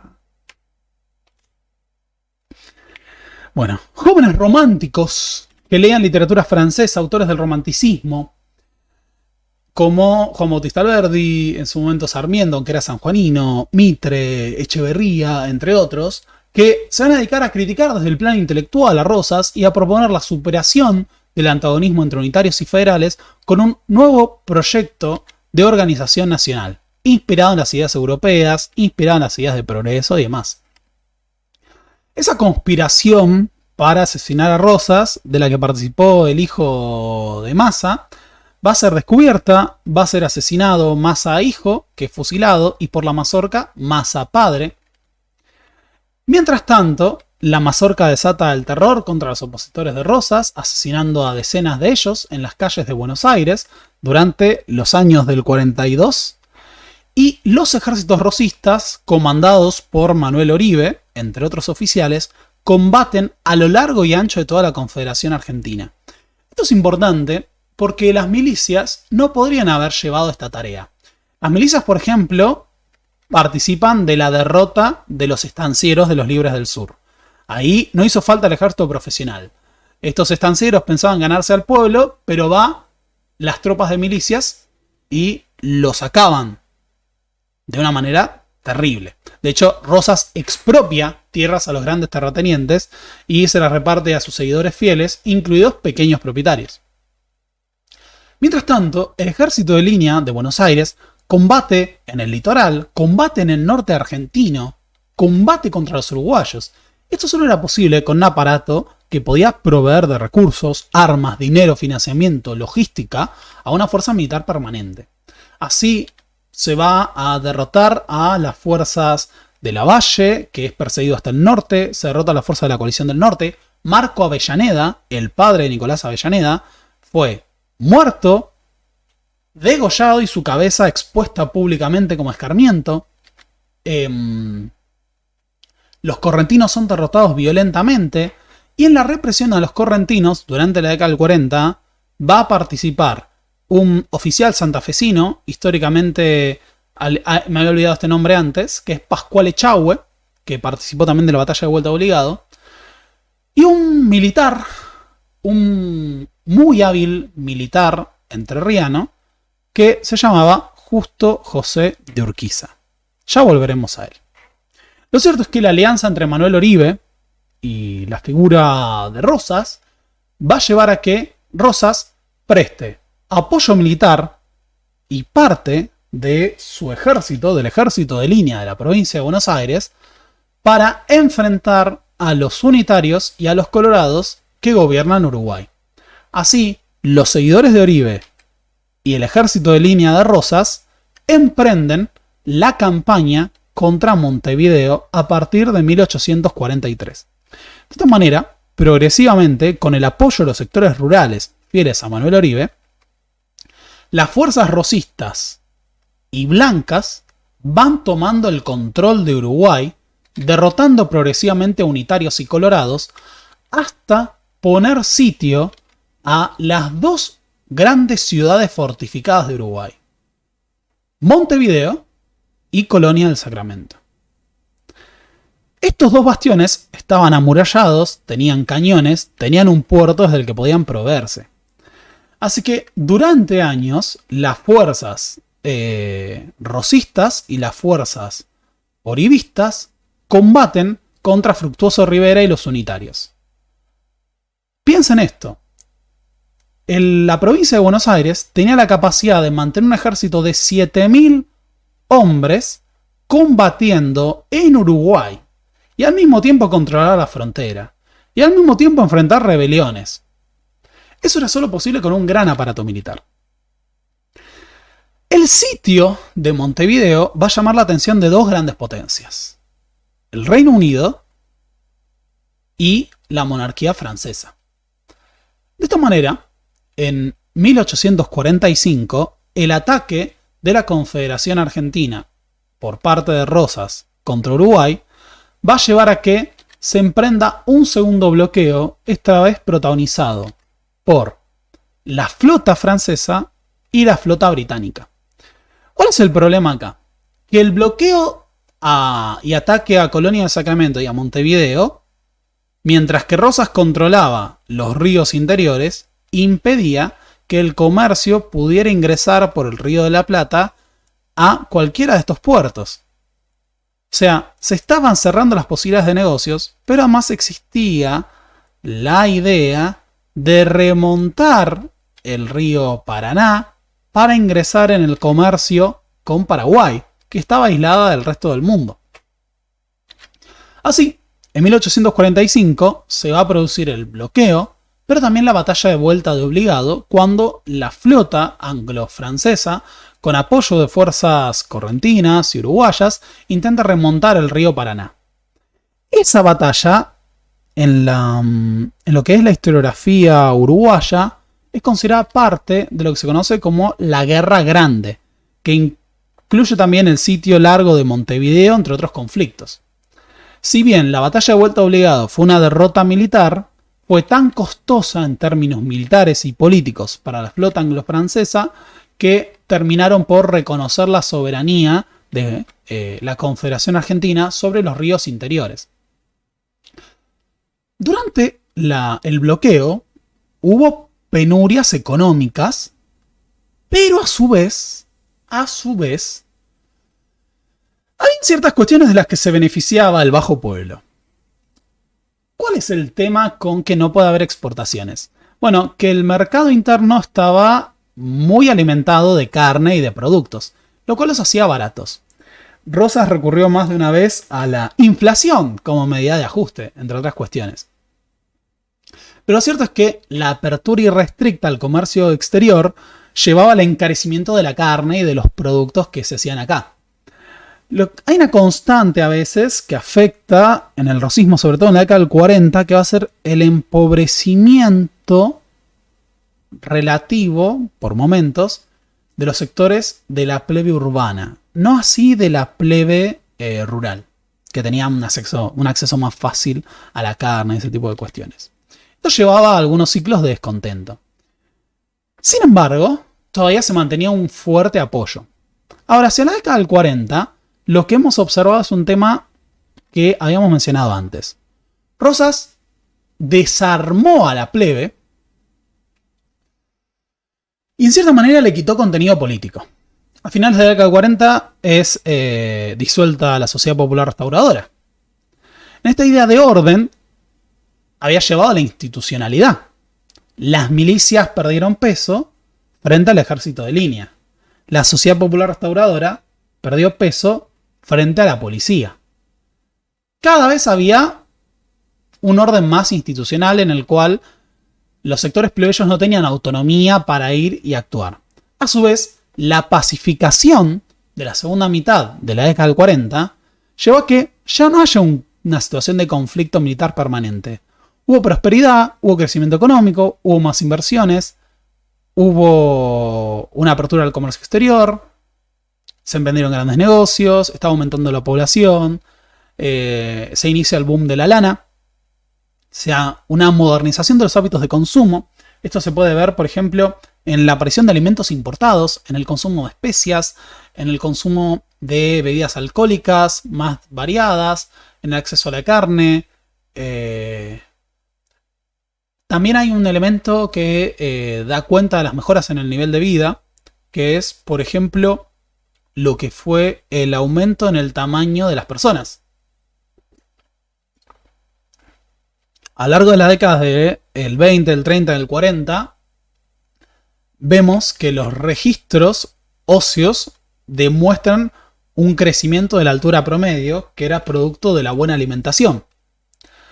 Así que Buenos Aires estaba creciendo, estaba aumentando la inserción en el comercio atlántico, estaba aumentando el volumen de la economía y la población bonaerense, había una gran prosperidad, un refinamiento de hábitos y de costumbres, pero todavía quedaba un desafío.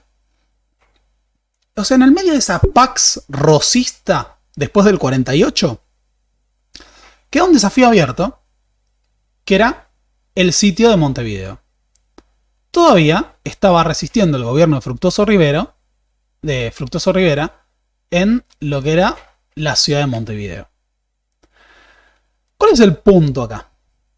Dijimos que todos los conflictos eran parte de un marco regional más amplio. Si Manuel Oribe derrota a Fructuoso Rivera, tendremos en lo que es el Estado uruguayo un gobierno alineado con Rosas. Recordemos que Uruguay surgió como una suerte de estado tapón en el medio de lo que fue la guerra del Brasil. La guerra del Cisplatina, si no me equivoco. El territorio uruguayo, después de la derrota de Artigas por parte de los portugueses, pasó a ser la provincia Cisplatina, una provincia del Imperio del Brasil. La guerra del Brasil se da con la incursión de La Valleja, los 33 orientales, y la disputa entre las Provincias Unidas del Río de la Plata y el Imperio del Brasil por el territorio de la Banda Oriental. Esa guerra va a culminar con un tratado por el cual, para convencer a ambas partes, se conforma un estado independiente, que es la República Oriental del Uruguay, y se evitan los conflictos fronterizos entre Brasil y Argentina. El punto es que una intervención directa de las fuerzas rosistas en la República Oriental del Uruguay era vista como una amenaza por el Imperio del Brasil, que no dejaba de ser el gran gigante latinoamericano. ¿Qué ocurre acá? Pedro II, el emperador del Brasil, estaba en plena modernización del Estado brasileño, expansión territorial, pero ha tenido que enfrentar un levantamiento republicano en la provincia de Río Grande do Sul, en el sur de Brasil. Derrotados los republicanos, Pedro el Grande va a posar sus ojos sobre lo que está ocurriendo en el Río de la Plata, donde los brasileños estaban perdiendo influencia. Y al contrario, Rosas estaba tomando preeminencia.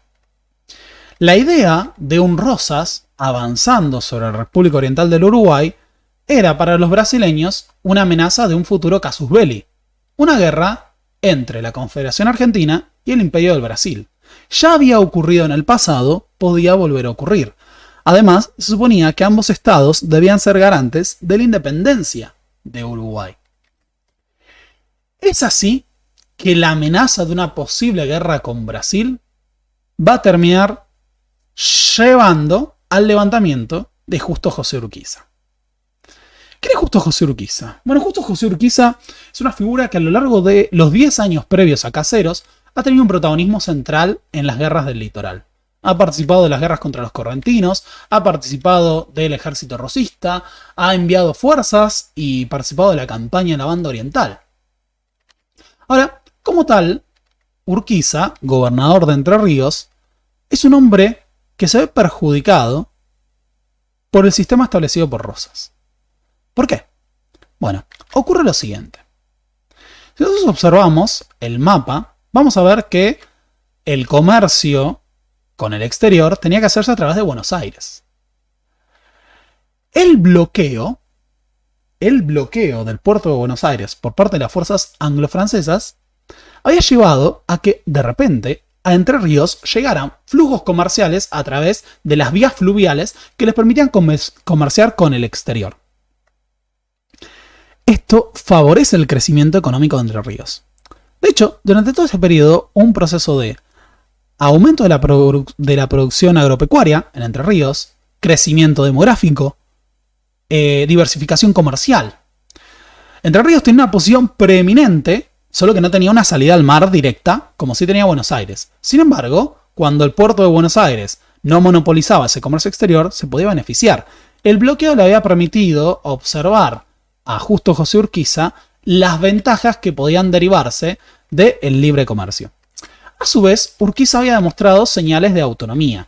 En cierta manera, el orden político rosista se estaba desgastando en base a estos conflictos con provincias como Corrientes. Por ejemplo, la provincia de Entre Ríos, que comparte frontera directa con Corrientes, planteaba una solución mucho más conciliadora con los correntinos. Así, por ejemplo, frente a una rebelión correntina en cuya represión participa Justo José Urquiza, se plantea la posibilidad de que, los correntinos van a poder mantener unitarios en el gobierno, van a poder mantener sus territorios, sin que se lleven adelante represalias mayores, ejecuciones. Cuando Urquiza envía la notificación de estos acuerdos a Rosas, Rosas estalla en cólera, le recrimina que tenía que aplicar mano dura con los correntinos y lo obliga a invadir nuevamente Corrientes, ejercer una violencia superior, ejecutar, degollar y purgar a los unitarios. Esto da cuenta, entre otras cuestiones, de que estaban surgiendo focos de poder autónomos con respecto a Rosas. Urquiza es una demostración. Un hombre con mucha riqueza que gobierna una provincia que está creciendo demográficamente y para 1850 tiene más de 60.000 habitantes, es la segunda provincia en importancia de producción agropecuaria, tiene puertos como el puerto de Paraná abiertos al comercio exterior a través de vías fluviales.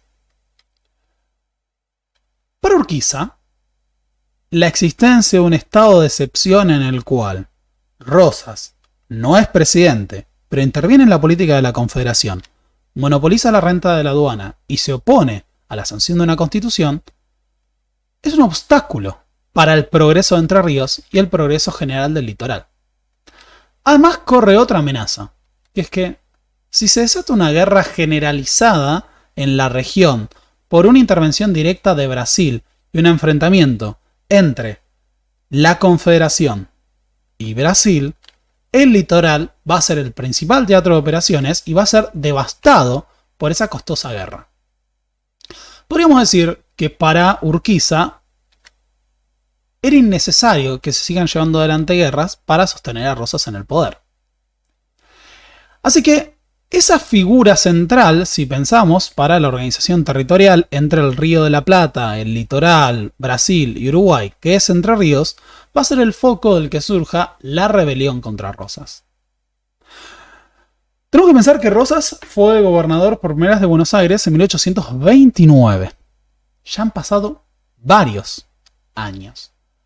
Déjenme hacer las cuentas. Cuando Rosas deja el poder, tiene que tener casi 60 años. Todos los conflictos de la región estaban implicados. Una guerra generalizada con Brasil no era una perspectiva agradable para el gobernador de Entre Ríos. Y a su vez, la guerra en Uruguay, ojo, lo había beneficiado económicamente, pero ya lo había hastiado. ¿Por qué Urquiza se benefició de la guerra de Uruguay? Porque como gran productor agropecuario en un territorio fronterizo con Uruguay, era el proveedor de las fuerzas rosistas, lo que le permitía hacer grandes negocios. Sin embargo, cuando las fuerzas rosistas empezaron a prepararse para una campaña más prolongada que supusiera la caída de Fructuoso Rivera y el avance frente a un posible conflicto con Brasil, Urquiza, en medio de negociaciones con Corrientes, con Brasil y con Fructuoso Rivera, decide llevar adelante su pronunciamiento. El 1 de mayo de 1851, Justo José de Urquiza lanza una proclama anunciando que Juan Manuel de Rosas estaba mayor, ya no estaba capacitado para gobernar la Confederación, que era hora de que la Confederación se diera un ordenamiento a través de una Constitución Nacional, y que, en vistas a las necesidades de esta circunstancia, la provincia de Entre Ríos dejaba de delegar la representación en las relaciones exteriores al gobernador de Buenos Aires y asumía su propio derecho a hacer la guerra y firmar la paz con naciones extranjeras o establecer alianzas. Todos los años, esto se cuenta, Rosas iba a la sala de representantes y anunciaba que estaba grande, que estaba cansado y que ya no estaba para seguir gobernando, que no se sentía capaz y que por tanto iba a renunciar. Entonces la sala de representantes le decía, bueno, por favor, restaurador, permanezca en el gobierno, ¿qué hacemos sin usted? Y Rosas decía, bueno, está bien, pero con facultades extraordinarias, ¿no? Sí, perfecto. Lo que ocurre acá es que Urquiza, que era un militar experimentado, muy capaz, muy hábil, inteligente, Rabinovich dice que tenía el ojo como Napoleón para reconocer las debilidades así rápidamente del enemigo. Cree que es hora de acabar con la primacía del Rosas. Cree que Rosas está grande y ya no puede seguir dirigiendo el destino de la Confederación. Pero para poder enfrentarse al hombre más fuerte de la Confederación Argentina, necesitaba una base de apoyos más fuerte. Buenos Aires tiene 200.000 habitantes, Entre Ríos tiene 60.000. Rosas tiene un aparato militar más grande. Urquiza es un comandante experimentado. Pero no va a alcanzar con eso. Urquiza entra en negociaciones con el gobierno de Corrientes. El gobernador Virasoro, que es parte de una provincia históricamente enemistada con Buenos Aires por la falta de la libre navegación de los ríos y esta serie de guerras que habían llevado a represiones violentas, está dispuesto a prestar apoyo a la provincia de Entre Ríos. Así que este va a ser uno de los grandes apoyos de Urquiza dentro de la Confederación Argentina. Por otro lado, está Fructuoso Rivera. Fructuoso Rivera, el presidente de Uruguay, corría riesgo justamente de que pronto los recursos se iban a agotar y las fuerzas de Uribe lo iban a terminar de derrocar. Así que necesitaba de alguien que pueda levantar el sitio largo de Montevideo, una fuerza auxiliadora que le permita a los colorados seguir gobernando. Por otro lado, tenemos que recordar que los unitarios, opositores a Rosas, estaban en Uruguay. Entre ellos, unitarios históricos como Gregorio Araoz de la Madrid, un veterano de las guerras de independencia, muy mayor, un hombre muy grande, un guerrero así romántico, muy capaz y temerario, que estaba dispuesto a seguir peleando contra Rosas. Pero así como estaba un hombre de la independencia, también estaba la nueva generación entre los opositores a Rosas que vivían en Uruguay. Entre ellos, un joven Bartolomé Mitre, que va a ser oficial de artillería, y un joven Domingo Faustino Sarmiento, que va a prestar servicio en la futura fuerza aliada. También tenemos al Imperio del Brasil. Tengo que recordar que el Imperio del Brasil en algún momento incluyó a la provincia cisplatina. Y temía la preeminencia que podía adquirir la Confederación Argentina en Uruguay. Es por eso que el emperador Pedro II va a acceder a enviar dinero, un ejército terrestre y poner a la flota imperial al servicio de la causa aliada contra Rosas. Así se va a dar un doble movimiento. Por un lado, van a partir fuerzas entrerrianas y correntinas a enfrentar al ejército de Manuel Oribe en Uruguay. Y por el otro, van a avanzar fuerzas brasileñas más atrasadas y la escuadra brasileña que va a través de las vías fluviales bloquear a los movimientos de las fuerzas de Buenos Aires y proveer y aprovisionar al ejército aliado. Para poder enfrentar al ejército de Buenos Aires en la banda oriental, Urquiza lleva adelante una movilización generalizada. La principal fuerza militar de Entre Ríos era la milicia. En 1851, mientras Urquiza era llamado un salvaje unitario, loco unitario, por los bonaerenses, hace una gran apuesta. Él se veía a sí mismo como un posible Alejandro Magno de América del Sur. Y decide convocar a todos los hombres de Entre Ríos para el servicio militar. Entre Ríos tenía 60.000 habitantes y Urquiza moviliza más de 10.000 soldados.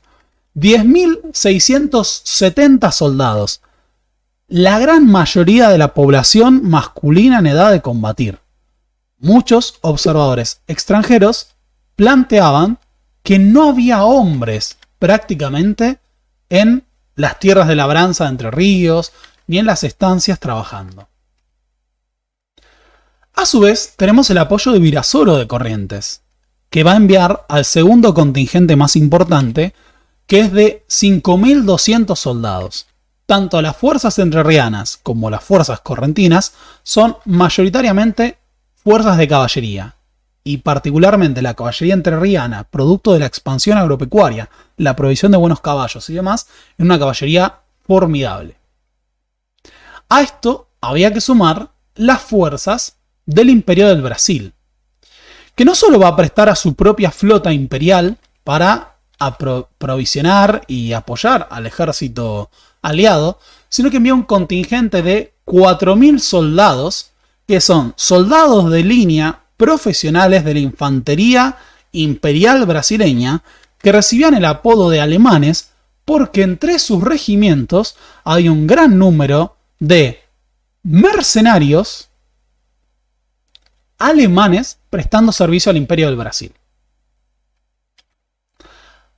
Así, el ejército de Urquiza cruza y va a combatir contra las fuerzas de Manuel Oribe, que estaban poniendo sitio a Montevideo.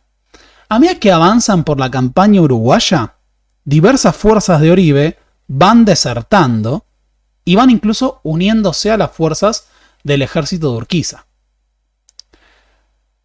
Cuando llegan, las fuerzas de Oribe llevan años de sitio, tienen hambre, se han provisto mal, han estado combatiendo y desangrándose, son fuerzas de Buenos Aires, son veteranos terriblemente curtidos, llenos de cicatrices. Sarmiento los describe y dice las atrocidades que habían hecho estos hombres que han combatido tantos años. Pero estaban muy mermados por las heridas, las bajas. En este momento eran más o menos unos 4.000 soldados. Ahí estaba la crema del ejército rosista combatiendo en el exterior. Rosas no logra coordinar acciones con Oribe.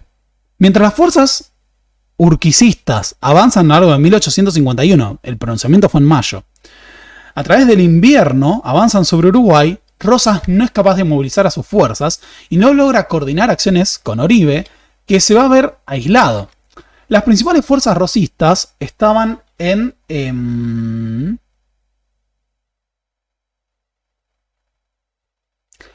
me olvidé el nombre. Los Santos, Campamento Los Santos,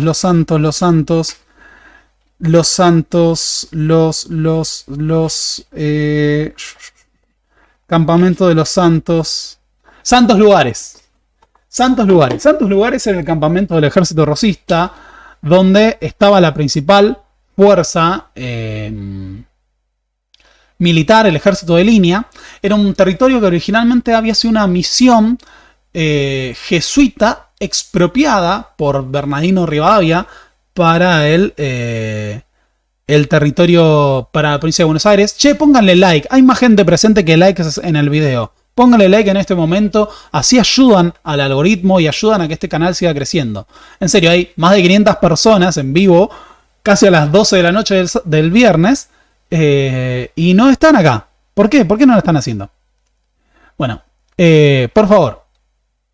Bueno, la cuestión es que en santos lugares, pónganle like al video y aprieten el botón de me gusta. No los corazoncitos acá, un me gusta, un me gusta. Santos Lugares era el campamento del ejército de línea rosista.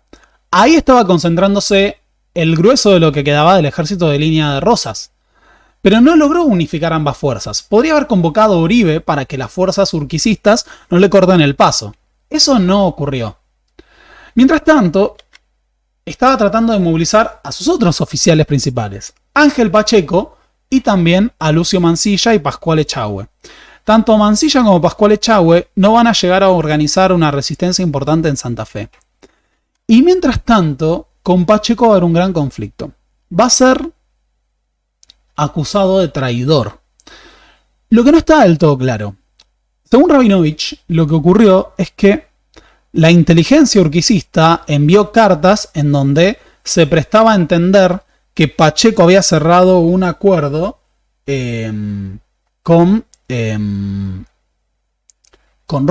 con Urquiza y que iba a traicionar a Rosas. De esta manera confundía a las fuerzas rosistas y sembraba disidencias, discordias y enfrentamientos.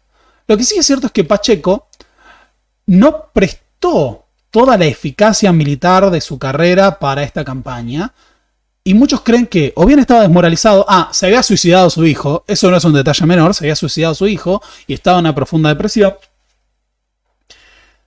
Y eso llevó a sospechas por parte de otros mandos rosistas sobre su lealtad. Por ejemplo, Hilario Lagos va a sospechar de su lealtad.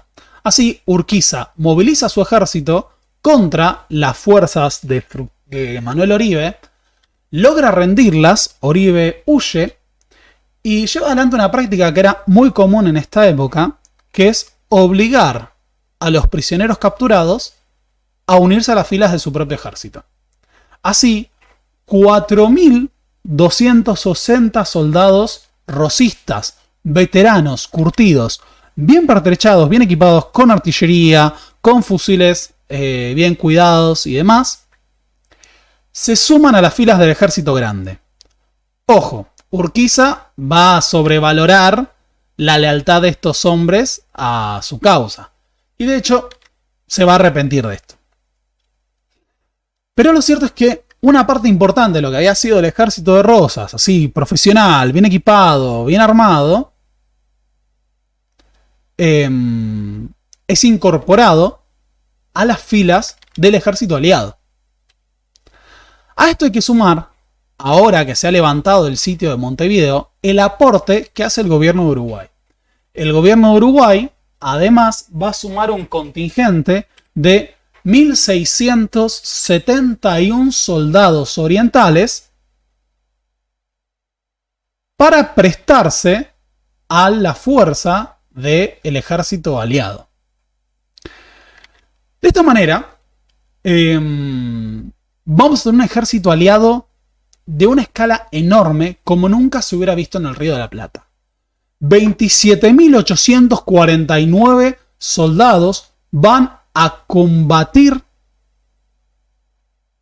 a favor de la causa de Urquiza, en contra de Rosas, para asegurar la organización nacional.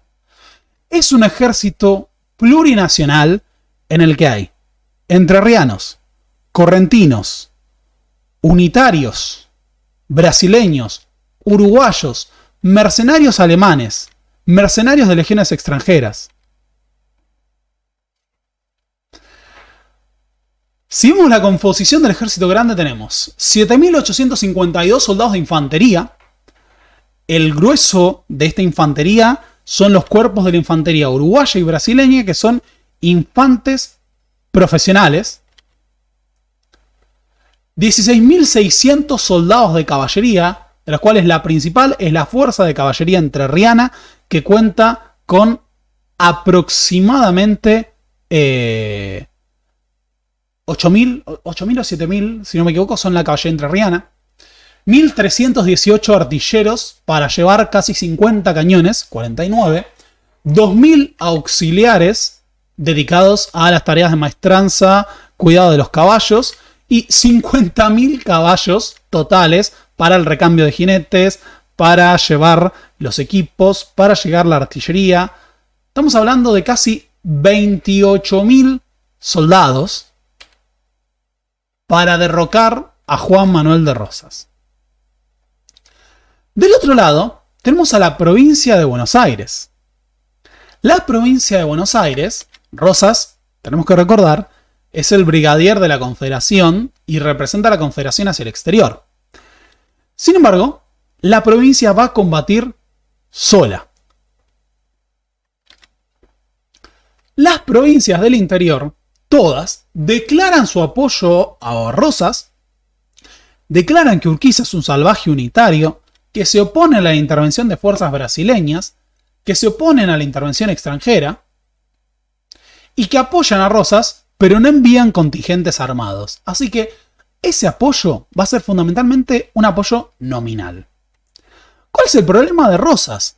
Que una parte importante del ejército de línea profesional estaba en la banda oriental, fue capturada prisionero y fue obligada a incorporarse al ejército grande, el ejército más grande del mundo, el ejército más grande que hubiera pisado la Argentina hasta ese momento.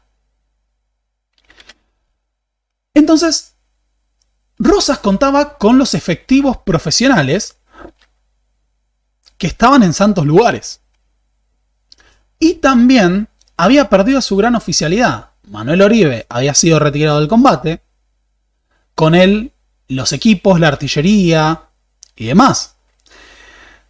Cuando Sarmiento vio a las fuerzas, quiero leerles textual, cuando Sarmiento vio a las fuerzas rosistas, cuando vio ese poderoso ejército que de repente estaba ahí, esos hombres que habían sitiado Montevideo, esos hombres que se habían enfrentado a la fuerza de Corrientes, que habían atacado una y otra vez a los opositores a Rosas, estaba sorprendido por lo curtido de ese ejército. ¿Dónde encuentro lo que dijo Sarmiento?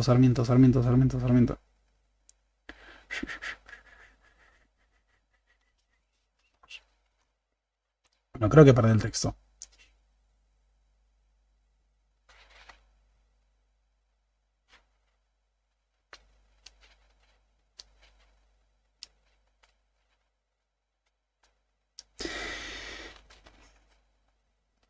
Pocas veces he experimentado impresiones más profundas que la que me causó la vista e inspección de aquellos terribles tercios de Rosas, a los cuales se liga tan sangriento recuerdo, y para nosotros preocupaciones que habíamos creído invencibles.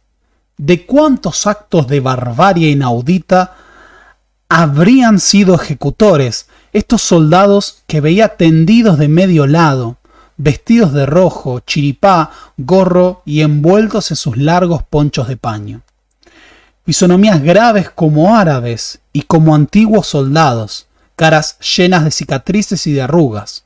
Un rasgo común a todos, casi sin excepción, eran las canas de oficiales y soldados. Lo que llamaba la atención a Sarmiento era cómo esos hombres, llenos de cicatrices, de heridas, cansados, habían seguido combatiendo a montones de kilómetros de Buenos Aires por ese hombre que no estaba con ellos. Ahora se habían pasado forzadamente al bando, pero no había que menospreciar su lealtad a Rosas. Sin embargo, el gran problema es de dónde sacar un ejército para enfrentar al ejército grande. ¿Dónde sacar esa fuerza militar? Bueno, si el ejército rosista se había basado principalmente en fuerzas profesionales, en el ejército de línea, ahora había que movilizar a todos los milicianos que estuvieran en edad de servir, a todos los combatientes, a todos los hombres que puedan portar armas. Así se envía a los jueces de paz la orden de conscribir y movilizar a todos los milicianos, todos los hombres que puedan participar y que estén en edad de portar armas y de combatir. Desde agosto del 51 hasta inicios del 52, se lleva adelante una campaña express para reclutar masivamente soldados con las armas de las que se disponen, con los equipos sin el entrenamiento adecuado, y de esta manera Rosas logra movilizar a al menos 23.000 soldados. Según los cálculos de la época, el 45% de la población masculina adulta fue movilizada para el combate. Buenos Aires tenía 200.000 habitantes. Tenemos que descontar a las mujeres, tenemos que descontar a los menores, tenemos que descontar a los ancianos. Perdón, de la población adulta no, de la población de entre 17 y 45 años. 45%. Después había que sacar a los extranjeros europeos que no podían ejercer el servicio militar obligatorio. Ahora, la mitad de estos combatientes eran migrantes del interior que habían venido a trabajar a Buenos Aires, que no estaban identificados con el Estado bonaerense, que no estaban identificados con el gobernador, y que de repente habían sido conscriptos para formar rápidamente ese ejército. A esto hay que sumar los malos entendidos y la falta de coordinación entre los mandos rosistas. En Santa Fe, donde había aliados de Rosas como Echagüe y Mansilla, no se logró organizar la resistencia. Cuando Ángel Pacheco lleva adelante las acciones de hostigamiento contra el Ejército Grande, van a ser muy limitadas. Lo que va a ocurrir es algo que no se había dado durante esta época, y es que el ejército de Buenos Aires va a ser comandado en batalla por el propio Rosas en persona, que no tenía grandes experiencias en campañas militares de esta escala. Primero, ¿por qué nunca había ocurrido una campaña militar de esta escala? Y segundo, porque la principal experiencia de Rosas en combate era con milicias para enfrentar a partidas de indios, para luchar en la frontera. Para colmo, el ejército que está movilizando no es el ejército más apto que haya tenido la provincia de Buenos Aires. Había perdido la mayor parte de sus efectivos veteranos, había perdido gran parte de su oficialidad y estaba reclutando improvisadamente a una fuerza a gran escala, pero sin los mandos suficientes. Estaban desesperadas las fuerzas rosistas para poder convocar a hombres que suplieran de cabos, de oficiales, de suboficiales. Entonces, soldados de línea con alguna experiencia eran ascendidos a oficiales para poder enfrentar al ejército que venía adelante. Mientras tanto, Urquiza lleva adelante su avance implacable sobre la provincia de Buenos Aires al mando de 27.000 soldados. Esos 27.000 soldados tenían que ser alimentados, provistos. De hecho, no había suficientes raciones. Estaban tratando de vivir sobre la tierra. No llevaban tiendas de campaña suficientes. Lo que hacían era colocar sus lanzas de caballería, algunas ramas, y con eso hacían sus abrigos. Y fueron avanzando, cruzando los diversos ríos. Uno de los planteos que hace Rabinovich es el siguiente. Rosas asumió una estrategia militar total y absolutamente pasiva para enfrentar a Urquiza. En vez de salir a confrontarlo y enfrentarlo directamente, o buscarlo, por ejemplo, en los cruces de los ríos y en los arroyos, que era la forma más fácil de detenerlo, cuando un ejército cruza un río es muy vulnerable, porque sus fuerzas quedan divididas, tiene que avanzar de a poco. Esto le provoca un fenómeno que se conoce como superioridad local o inferioridad local, que es que incluso si el otro bando es más numeroso, si vos lo atacás en un punto preciso, por ejemplo el cruce de un río, uno va a tener más fuerzas en combate que el ejército que está del otro lado. Bueno, lo que ocurre es básicamente lo siguiente. Rosas deja que las fuerzas entrerrianas avancen y prepara una defensa muy cerca de la ciudad de Buenos Aires. Lo que ocurrió con las fuerzas entrerrianas es que fueron cruzando los distintos ríos o arroyos como el arroyo de San Nicolás y esperaban encontrarse a las fuerzas rosistas del otro lado. Y esto no ocurría. Entonces, cada vez que había que cruzar algún río, las fuerzas entrerrianas que según los unitarios y según algunos observadores, tampoco estaban tan bien coordinadas, porque nunca se había llevado adelante una campaña de esta escala. Estaban ahí avanzando y esperaban ahí, bueno, ahí van a estar las fuerzas rosistas, y no estaban. Y de repente, bueno, ahí vienen los hostigadores de Ángel Pacheco. Es un hostigamiento muy limitado. En este marco, cuando una de las columnas del ejército grande se separa del cuerpo principal, se produce un episodio que demostraba lo internalizada que estaba la identidad federal y la lealtad a Rosas en ese ejército profesional y veterano. Un regimiento de fuerzas rosistas conscriptas obligatoriamente en el ejército grande y dirigido por el coronel Aquino, se sublevan. ¿Qué es lo que había pasado? Cuando agarran a las tropas rosistas y las incorporan al ejército grande, les ponen a todas mandos unitarios. Porque dicen, bueno, que el soldado de línea sea federal, eso no importa. Que el mando sea unitario. Porque esos son los fieles a nosotros. Los soldados del regimiento de Aquino se sublevaron, lo degollaron, mataron a los oficiales unitarios y huyeron para unirse al ejército de Rosas.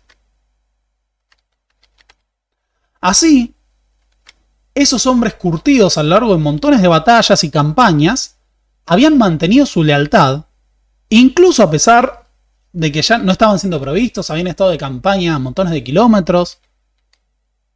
Ahí hay un precio a pagar por haber reclutado a fuerzas del otro bando.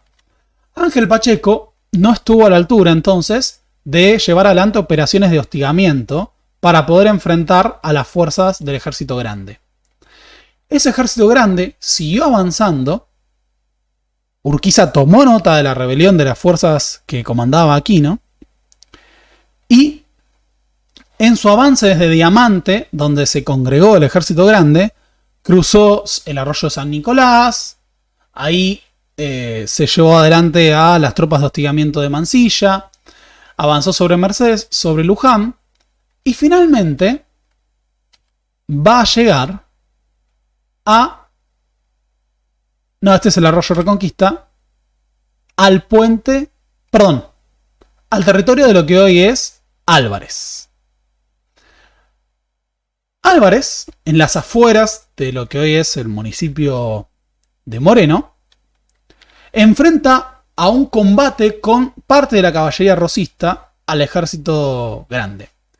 Un destacamento dirigido por, no me quiero equivocar, pero si no me equivoco es Hilario Lagos, sale a enfrentar a las fuerzas entrerrianas, evitando que sigan avanzando sobre el territorio. Esta fuerza se había separado, mientras Rosas seguía organizando una defensa mucho más cercana a Buenos Aires. Este comandante sale con unos 6.000 jinetes, pero claro, el grueso de la caballería aliada, de prácticamente 17.000 jinetes, lo aplasta y se retira. Sufren cuantiosas bajas en la batalla de los Campos de Álvarez y se retiran para unirse al grueso del ejército bonaerense. Así, después de la batalla de Álvarez, los miembros del ejército grande cruzan el puente Márquez, en donde Rosas había ganado hacía 22 años, casi 22 años, la batalla de Puente Márquez contra Lavalle. Las fuerzas rosistas no tiraron abajo el puente para retrasar su avance y no se pusieron del otro lado para enfrentarlos mientras cruzaban. Una vez más, una posición claramente fácil de defender y que podría haber sido un lugar muy propicio para salir al combate contra Urquiza, fue tomada por las fuerzas del ejército grande con facilidad. ¿Saben qué marcaba el puente Márquez? Marcaba el ingreso al partido de Morón. Porque de ahora en adelante, todo lo que es la campaña de Urquiza va a tener su espacio en el partido de Morón. El puente Márquez está en lo que hoy es Ituzaingó, que hasta la década de los 90 también era parte del partido de Morón. Un detalle que no es menor, porque como sabemos, el partido de Morón es el partido más grande e importante de la Argentina. La cuestión es que Urquiza siguió avanzando confiado. Seguía superando una y otra vez las barreras naturales en donde esperaba que estén las fuerzas rosistas, hasta que finalmente, el 2 de febrero de 1852, pudo divisar al ejército de Rosas. Todo este tiempo, Rosas había estado, por las dudas, para los que no saben, yo soy de Morón, por eso el hincapié en esa cuestión. Todo ese tiempo, Rosas había estado congregando a su ejército en el lugar elegido para hacer su última defensa. Para enfrentar al ejército grande, eligió lo que se conocía como el Palomar de Caseros. En Caseros había una estancia, una construcción muy grande, y al lado una construcción muy llamativa que es conocida como el Palomar. Un edificio de 3 pisos, muy grande, utilizado para la cría de aves. Ese Palomar y la casa de al lado serían utilizados como fortificación y punto de base para las fuerzas rosistas. Ahí, utilizando esa estructura de 3 pisos, se apostarían fusileros, cañones, artilleros, con el objetivo de enfrentar al ejército de Urquiza. En la casa de Caseros se formaría otra posición fortificada. A lo largo de todo este frente, carretas, trincheras, pozos fueron dispuestos para defender el territorio del avance del ejército grande. Así que el planteo de Rosas sería un planteo defensivo. Procuraba utilizar estas fortificaciones para disparar desde ese lugar al avance del ejército urquicista. El gran problema con ese planteo defensivo era que había dejado la iniciativa para el otro bando. El otro bando iba a elegir cuándo pelear. El otro bando iba a elegir dónde atacar primero. En vez de haber salido al encuentro en las posiciones y los momentos en donde el ejército de Urquiza podría haber sido más vulnerable, Rosas optó por esperar. Así, sus más de 23.000 soldados se desplegaron en un frente de 3 kilómetros de posiciones fortificadas a lo largo de lo que es el otro lado de la cañada de Morón. Así, la noche del 2 de febrero, ambos ejércitos acamparon a lados distintos de la cañada de Morón que dividía al partido de Morón. Así pasaron la noche. El 2 de febrero, ambas fuerzas podían verse, podían ver sus campamentos, podían ver sus tiendas, sus fogatas, y se fueron a dormir sabiendo que al otro día sería el día de la batalla. Ahí estaban los dos hombres con los ejércitos más grandes que hubiera visto el territorio argentino. 50.000 soldados divididos a los dos lados de la campaña de la cañada de Morón, preparados para librar al otro día la batalla más grande de la historia argentina. Así pasaron la noche, preparándose, comiendo, tomando mate, sabiendo que el otro día sería el gran combate final entre ambas fuerzas, después de casi un año desde el pronunciamiento de Urquiza en mayo del año pasado. De nuevo, Urquiza estaba del otro lado de la cañada. Las fuerzas rosistas podrían haberse posicionado inmediatamente detrás para poder atacar desde esa posición a las fuerzas del ejército grande que avanzaban. Pero no. Rosas esperó en el Palomar de Caseros y al otro día las fuerzas del ejército grande hicieron su último cruce. Cruzaron el arroyo de Morón y prolijamente se desplegaron en formación del otro lado. Básicamente les dejaron, los vieron, las fuerzas rosistas pudieron observar desde sus posiciones cómo el ejército de Urquiza avanzaba y luego se desplegaba en orden de batalla, casi como si hubieran tenido el gesto caballeroso de dejarlos hacerlo, pero era nada más y nada menos que el planteo defensivo del comandante de Buenos Aires. Así quedaron las dos formaciones enfrentadas. El ejército de Rosas tenía cubierto en su lado derecho sus posiciones de infantería y artillería con la estancia de Caseros, el Palomar y las barricadas, los carros, las trincheras construidas a su alrededor. De esta manera, si uno observaba el frente rosista, iba a observar un centro y un flanco derecho de prácticamente su totalidad de infantería atrincherada, la mayoría reclutas sin experiencia que habían sido conscriptos para combatir, y la mitad de los cuales eran básicamente migrantes que estaban en Buenos Aires y fueron conscriptos para tal servicio. En el Palomar había cientos de soldados atrincherados, cañones y posiciones de tiro. Cerca del flanco izquierdo, pero todavía en su centro, había una poderosa batería de artillería comandada por Martiniano Chilavert. Este era el grueso de la artillería rosista y tiene una particularidad. Su comandante es un unitario que había combatido contra Rosas, que había combatido a favor de Lavalle y que se cambió de bando. ¿Por qué se cambió de bando Chilavert? Considerado un traidor por el ejército grande.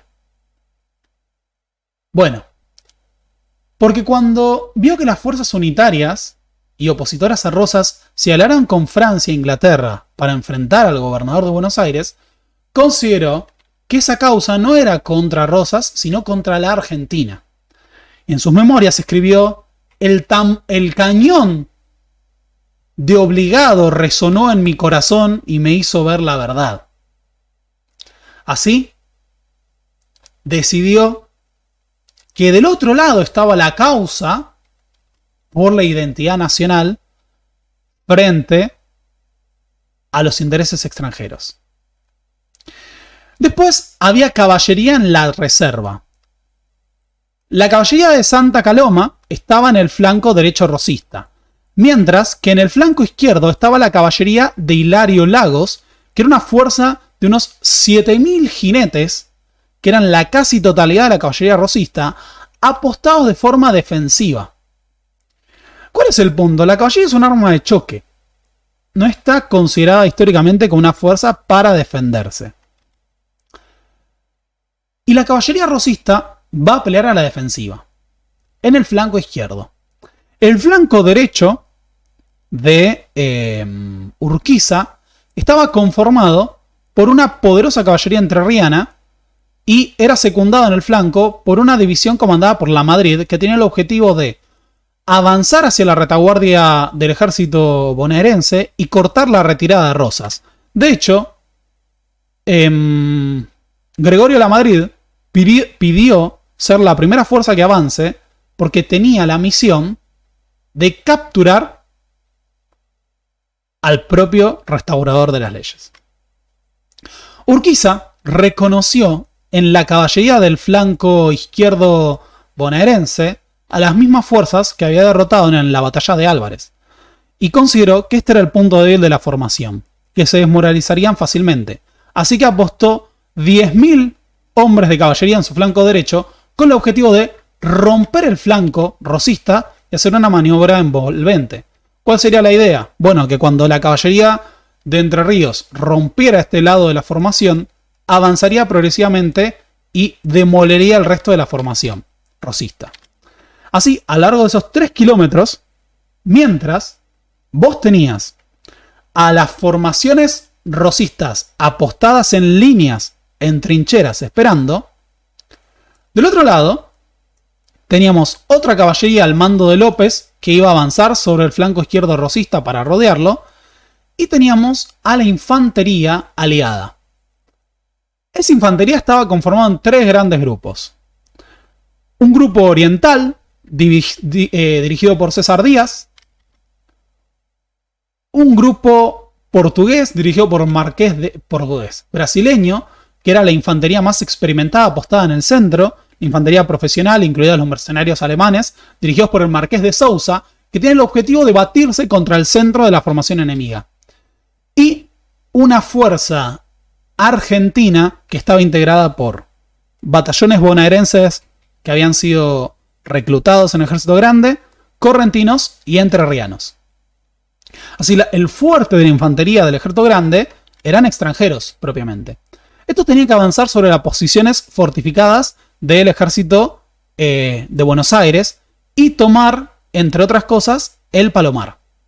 Lo que iba a ocurrir durante el combate fue básicamente que la infantería empezó a combatir mucho después. El enfrentamiento se abrió con los disparos de los cañones de Chilavert. Los cañones de Chilavert lanzaron todas sus municiones, en su mayoría, contra las fuerzas brasileñas y contra la infantería. Exactamente, como están diciendo en los comentarios, fue una táctica de yunque y martillo, como hacía Alejandro Magno. Un yunque de infantería que aguanta y un martillo de caballería que rompe. Urquiza se veía a sí mismo como un Alejandro Magno. 50.000 soldados están por enfrentar y el combate empieza con los disparos de la artillería de Chilavert sobre las fuerzas aliadas. Ahora, la infantería aliada avanzó mucho más lentamente. Acá hay una gran diferencia en cómo prepararon la batalla tanto Rosas como Urquiza. Tenían formas muy distintas de comandar. Ahora, no estaban acostumbrados a dirigir combatientes de esta escala. No, nunca se había librado una batalla de esta envergadura en la historia argentina y nunca más se iba a librar.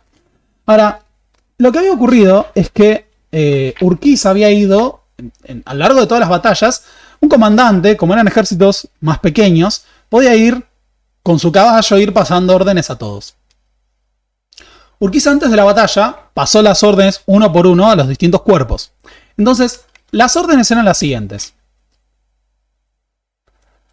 La división de Galán tenía que avanzar cuando viera que la caballería en el flanco derecho iba a cargar.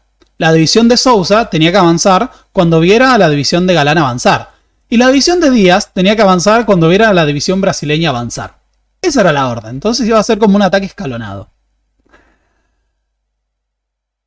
Sin embargo, si uno tiene que comparar a qué le prestó atención Urquiza antes del combate y a qué le prestó atención Rosas, uno no puede no hablar de qué hizo Rosas antes de la batalla.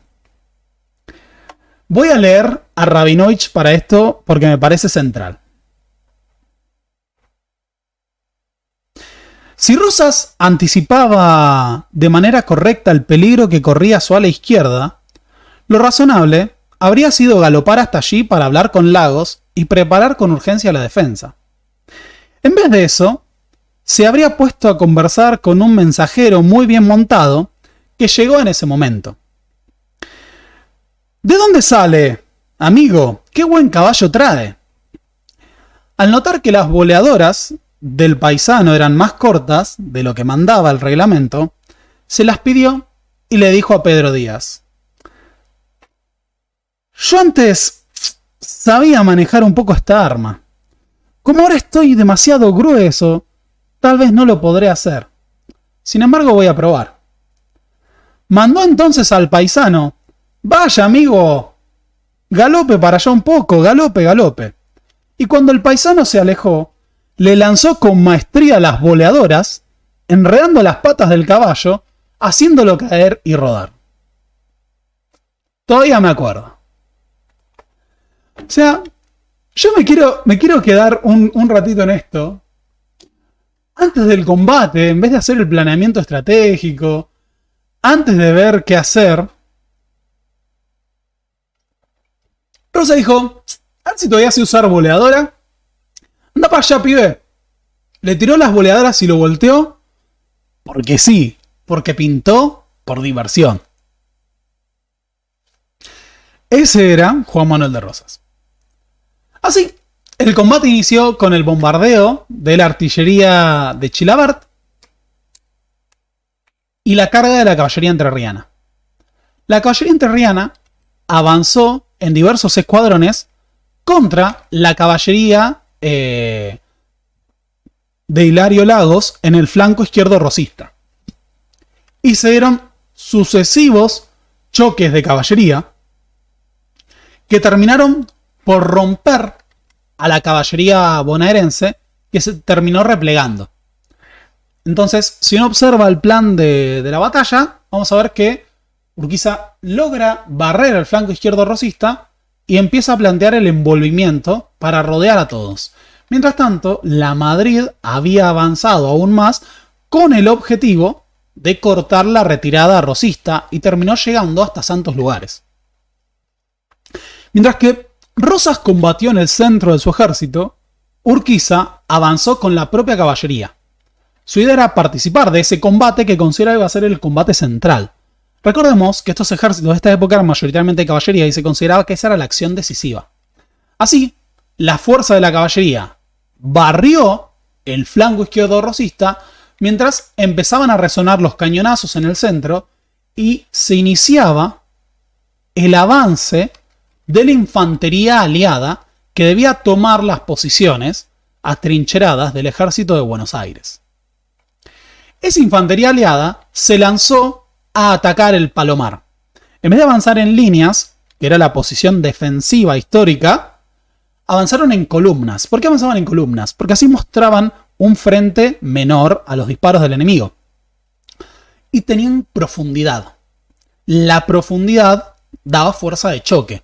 La columna rompía. La línea era una formación estática para maximizar cuánta gente disparaba.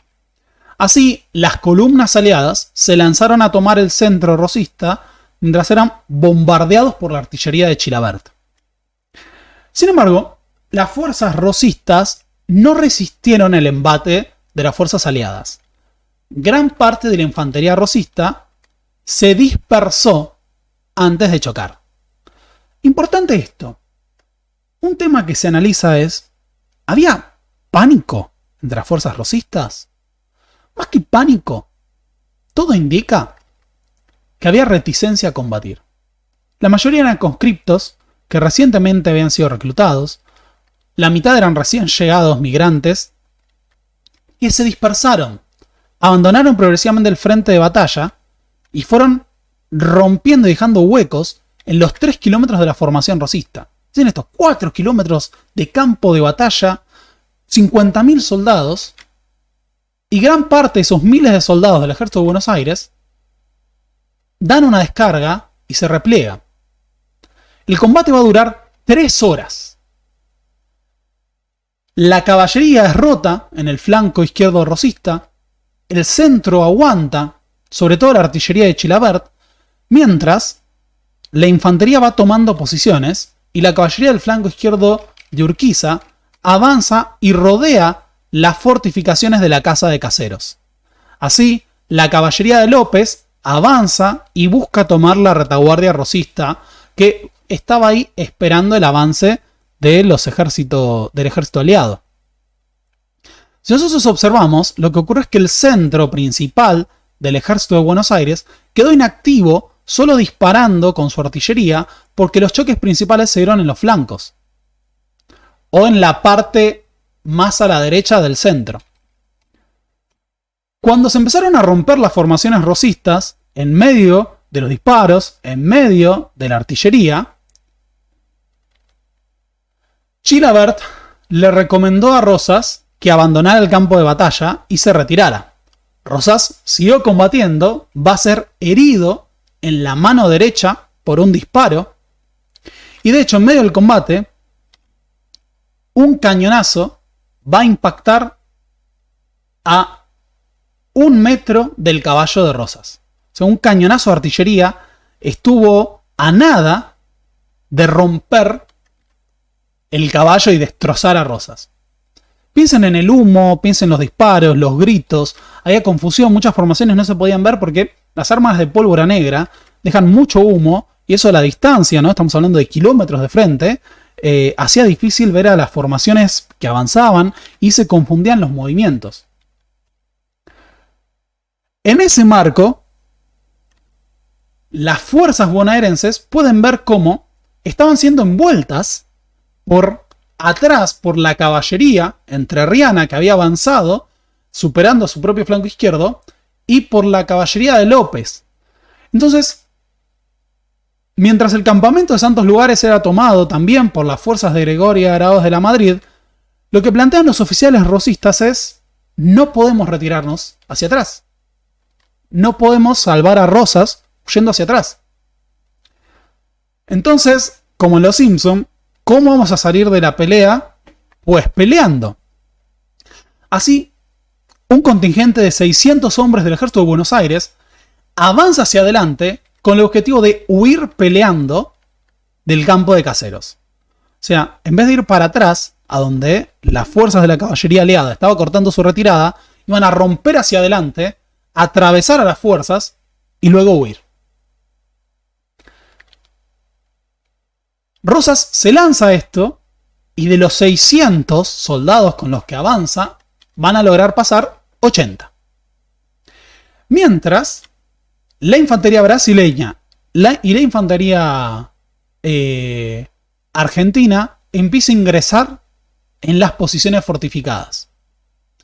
Y si bien las principales líneas de las trincheras se rompen, la resistencia se hace mucho más fuerte en el Palomar. Así que las fuerzas aliadas tienen que ingresar con hachas, bayonetas y culatas a enfrentar cuerpo a cuerpo a las fuerzas rosistas atrincheradas en el Palomar de Caseros. Y ahí la lucha es encarnizada. Se masacran a cientos de combatientes, incluso a los doctores del hospital de campaña que se habían montado ahí.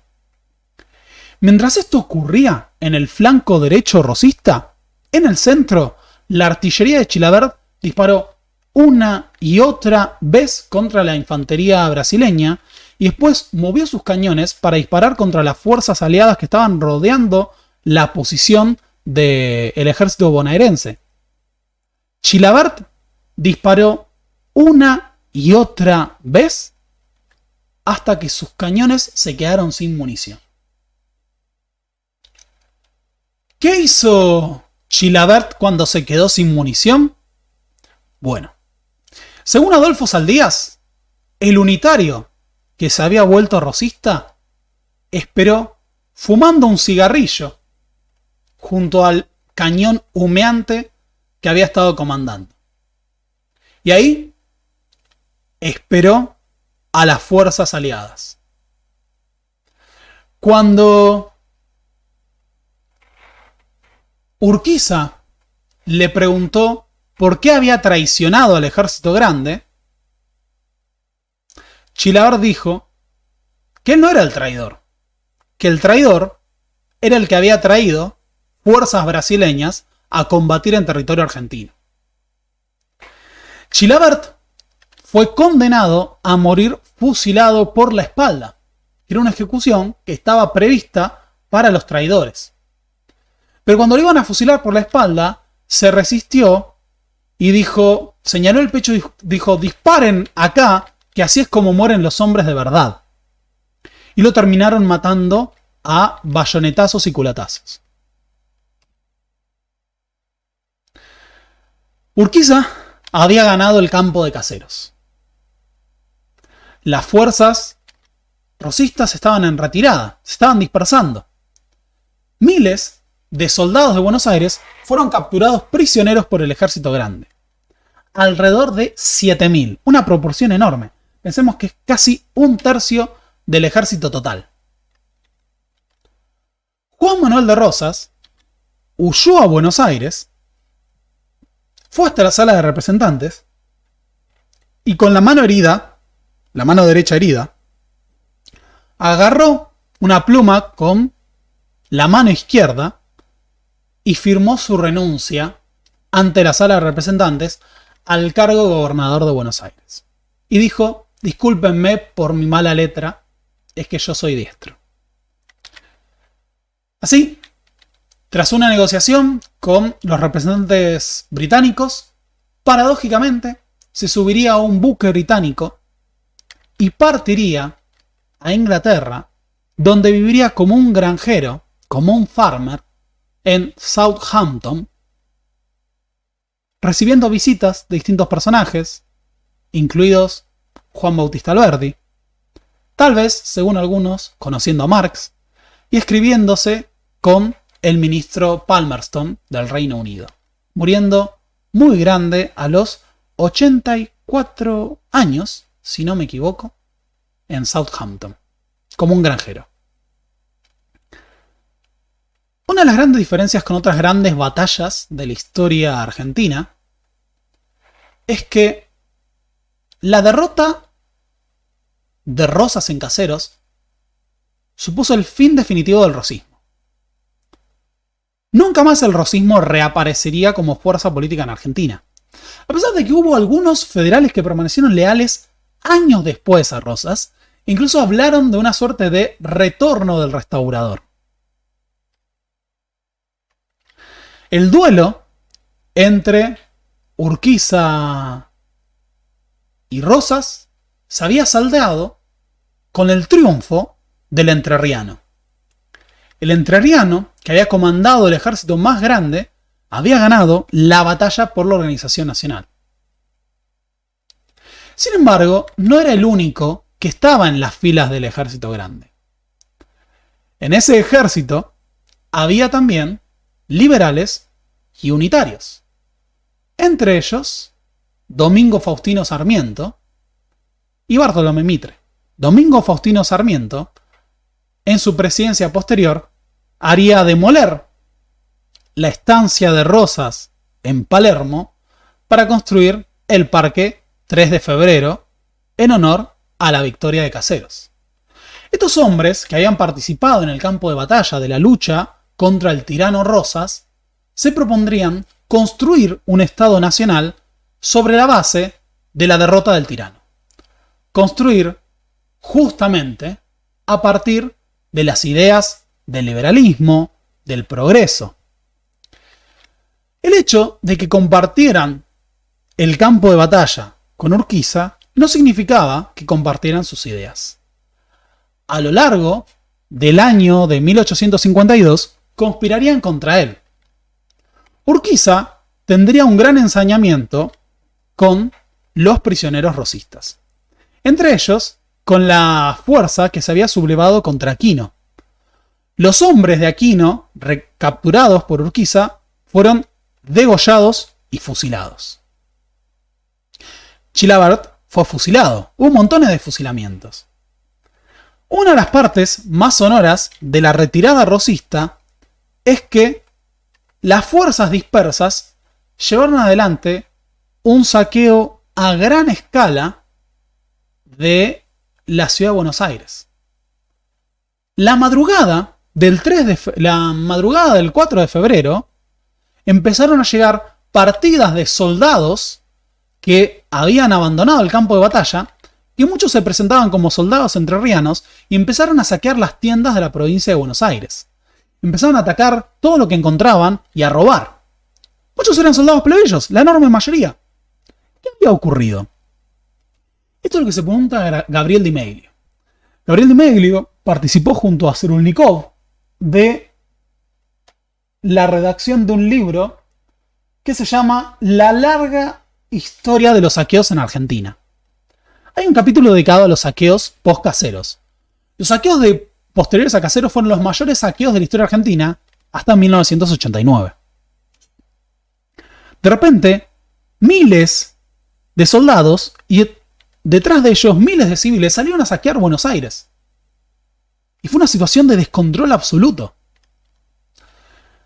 ¿Qué ocurrió? Se preguntan todos. Según Rabinovich, el ejército rosista se dispersó porque un ejército mayoritariamente de reclutas. Porque un ejército desmoralizado, sin el equipo adecuado, sin el entrenamiento. Habían sido conscriptos rápidamente, no estaban alineados plenamente con el régimen rosista. No sentían esa causa como propia. Eso explica su debilidad, a diferencia de otras unidades de veteranos que fueron capaces de desertar, de matar a los oficiales unitarios para huir y unirse al ejército de Rosas y que combatieron hasta el final. Esa es la gran diferencia. Por eso el ejército de Rosas no soportó la batalla de Caseros. Ahora, en la retirada, los saqueos a gran escala no eran un fenómeno que hubiera ocurrido en la historia rioplatense. Había habido episodios aislados. Pero ¿cómo se explicaba que un ejército entero de repente saqueara la capital de la principal provincia y provocara desmanes de esta escala? El punto es que hay diversos factores. Primero, una pérdida del poder adquisitivo de algunos asalariados y una situación de emergencia por la inestabilidad económica. Pero además, lo que plantea Di Meglio es que hay una suerte de acefalía. Pero no cualquier acefalía. Porque la acefalía de 1815 no provocó saqueos generalizados. La acefalía de 1820, que provocó grandes enfrentamientos sociales y políticos, no provocó saqueos generalizados. Esta era otra cefalía. Se acababa de ir la figura que era el padre protector, la figura paternalista, el hombre que aseguraba la ley. A su vez, un contenido de revancha de clase. Los propietarios, los inmigrantes, los profesionales, no eran obligados a participar de la conscripción. Había una sensación de desamparo de gran parte de esos soldados plebeyos que huían del campo de batalla. Y esos soldados plebeyos justamente salieron a saquear a los propietarios que no tenían que hacer el servicio militar, que estaban exentos, que eran miembros de la gente decente. Una suerte de gran revancha. Urquiza, para asegurar el orden, nombró a Vicente López como gobernador de Buenos Aires. Esa oleada de saqueos a gran escala, que fue experimentada por un verdadero terror, la gente se atrincheró en sus casas. Esto es un evento del cual no se escribió mucho durante años, pero que está registrado en las memorias de la época, fue un pánico absoluto. Se saldó con una represión brutal. Los vecinos empezaron a armarse al estilo 2001 para repeler las bandas de saqueadores. En la Plaza de Mayo empezaron a conformarse en distintos barrios grupos grandes de vecinos propietarios armados para salir a cazar a los ladrones. Y las nuevas autoridades se propusieron restablecer el orden a sangre y fuego. Durante las jornadas del 4 de febrero y los días posteriores, al menos 200 personas fueron fusiladas en Buenos Aires para restablecer el orden que estaban provocando los saqueadores. O sea, fue un baño de sangre, al menos 200, si se calcula que hubo cientos de muertos por la violencia. O sea, Caseros no representó solo la derrota de la principal figura política en la región, sino que representó un verdadero caos social y violencia para todos los bonaerenses, mientras el orden constituido hasta entonces se derrumbaba.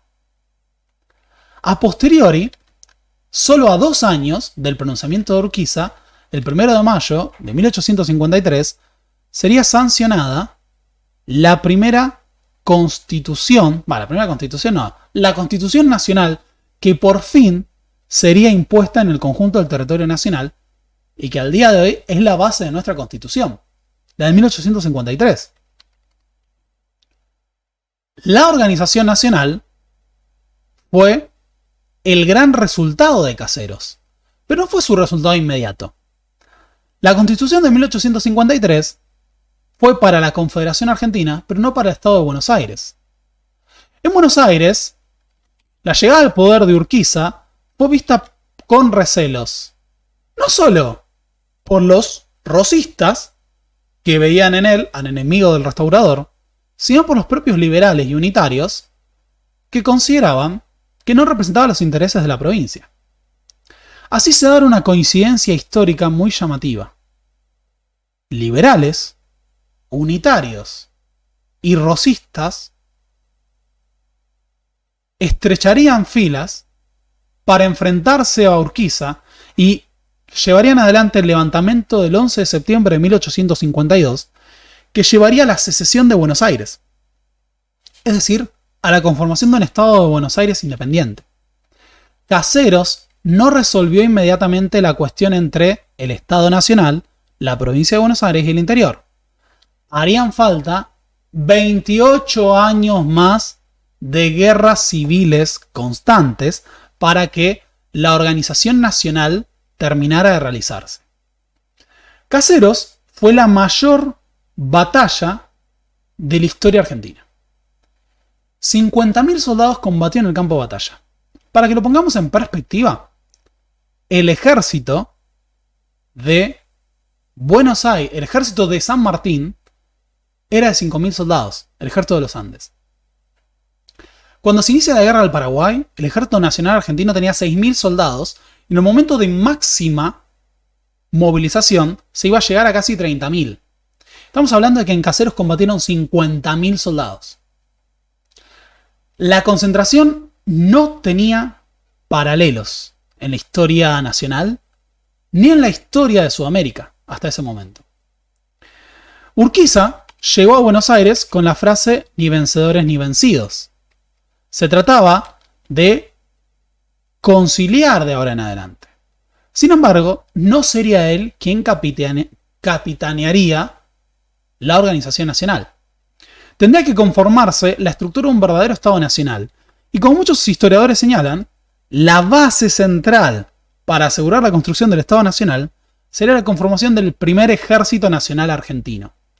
La batalla de Caseros fue la demostración, todavía, de las fallas que había en la modernización institucional y militar de la Argentina. No había un ejército de línea totalmente establecido. No había un ejército totalmente profesional. Eso explica en gran parte las dificultades de la campaña y, si queremos, la dispersión del ejército rosista. La tarea de la organización nacional que encabezarían los liberales estaría en gran parte sustentada en la conformación de un ejército verdaderamente profesional, equipado con armamento moderno, con un colegio militar fundado con el objetivo de conformar una oficialidad con conocimientos de matemática, de artillería, de historia, intelectual. Y ese sería el ejército nacional que iría a Paraguay, que delinearía las fronteras nacionales con la conquista del desierto, entre comillas, que aplacaría la disidencia externa y que derrotaría el último levantamiento miliciano y provincial. Esto es un tema para otro video, pero la última guerra civil argentina, la de 1880, va a ser entre la provincia de Buenos Aires, dirigida por el gobernador Carlos Tejedor, y el Estado Nacional, dirigido por Nicolás Avellaneda y Julio Argentino Roca. Y en esa última guerra civil, el Ejército Nacional aplastaría definitivamente a las milicias de Buenos Aires, que serían disueltas. Ya no habría milicias. Se había impuesto el Estado Nacional. Tardaría 28 años más, pero Caseros delineaba los grandes problemas que tenía la conformación de ese Estado Nacional. Caseros es la batalla más importante de la historia argentina porque dio por finalizada de manera definitiva una etapa de la historia, presentó a los grandes actores y problemas de la organización nacional, fue el mayor combate llevado adelante y porque la historia argentina de ahora en adelante es definitivamente otra. Y las oposiciones planteadas en Caseros serían parte del debate de la conformación del Estado Nacional y posteriormente de la conformación de la propia historia nacional. Así que, con sus 50.000 hombres en el campo de batalla y más de 2.000 bajas entre muertos y heridos, esta fue la mayor batalla de la historia argentina, que sería la base de la futura organización nacional y la conformación de un Estado moderno. Pero todavía faltarían años de guerras civiles para que eso ocurra. Muchas gracias. Casi 3 horas de la batalla de Caseros. Espero que les haya gustado este video. Son las 12:30 de la noche y estamos acá todavía, si les gustó, les tengo que pedir algo encarecidamente. Cuando termine este video, por favor, entren y comenten algo. Lo que quieran. Pueden comentar si son urquicistas, corristen caseros. Pueden comentar Urquiza traidor. Pueden decir quién traicionó a quién. Qué opinan de Chilavert. Qué opinan del restaurador. Lo que quieran. Pero por favor, entren y dejen un comentario. No olviden que este canal se sostiene también gracias a sus aportes. Así que si quieren aportar este canal y mantenerlo en funcionamiento, pueden hacerse miembros del mismo, que es la manera central de financiarlo. Pueden dejar aportes a través de Mercado Pago. Van a tener links en la descripción de este video y en el primer comentario. Si están en el exterior, pueden dejar aportes a través de PayPal o a través de la membresía, porque la membresía la pueden hacer desde el exterior. También tienen un CBU para enviar aportes, lo que quieran. Pueden compartirlo, pueden evangelizar, pueden hacer lo que quieran. Lo único que les pido es, por lo menos, pónganle me gusta y dejen un comentario. Con eso me hacen muy feliz. Gracias por haber visto hasta acá, casi 3 horas de el señor rosista hablando de este tema. Espero que lo hayan disfrutado mucho. Les recomiendo enormemente el libro Caseros, la batalla por la organización nacional, para tener una visión muy actualizada de este periodo. Así que eso ha sido todo por hoy. De verdad, muchas gracias por haber visto hasta acá. Cuando esto termine, por favor, dejen un mensaje, dejen ahí un comentario, pónganle me gusta y dejen algún aporte si pueden. Así que nada, muchas gracias y nos vemos la semana que viene para seguir con más historia mundial. Así que nada, muchas gracias y buen fin de semana.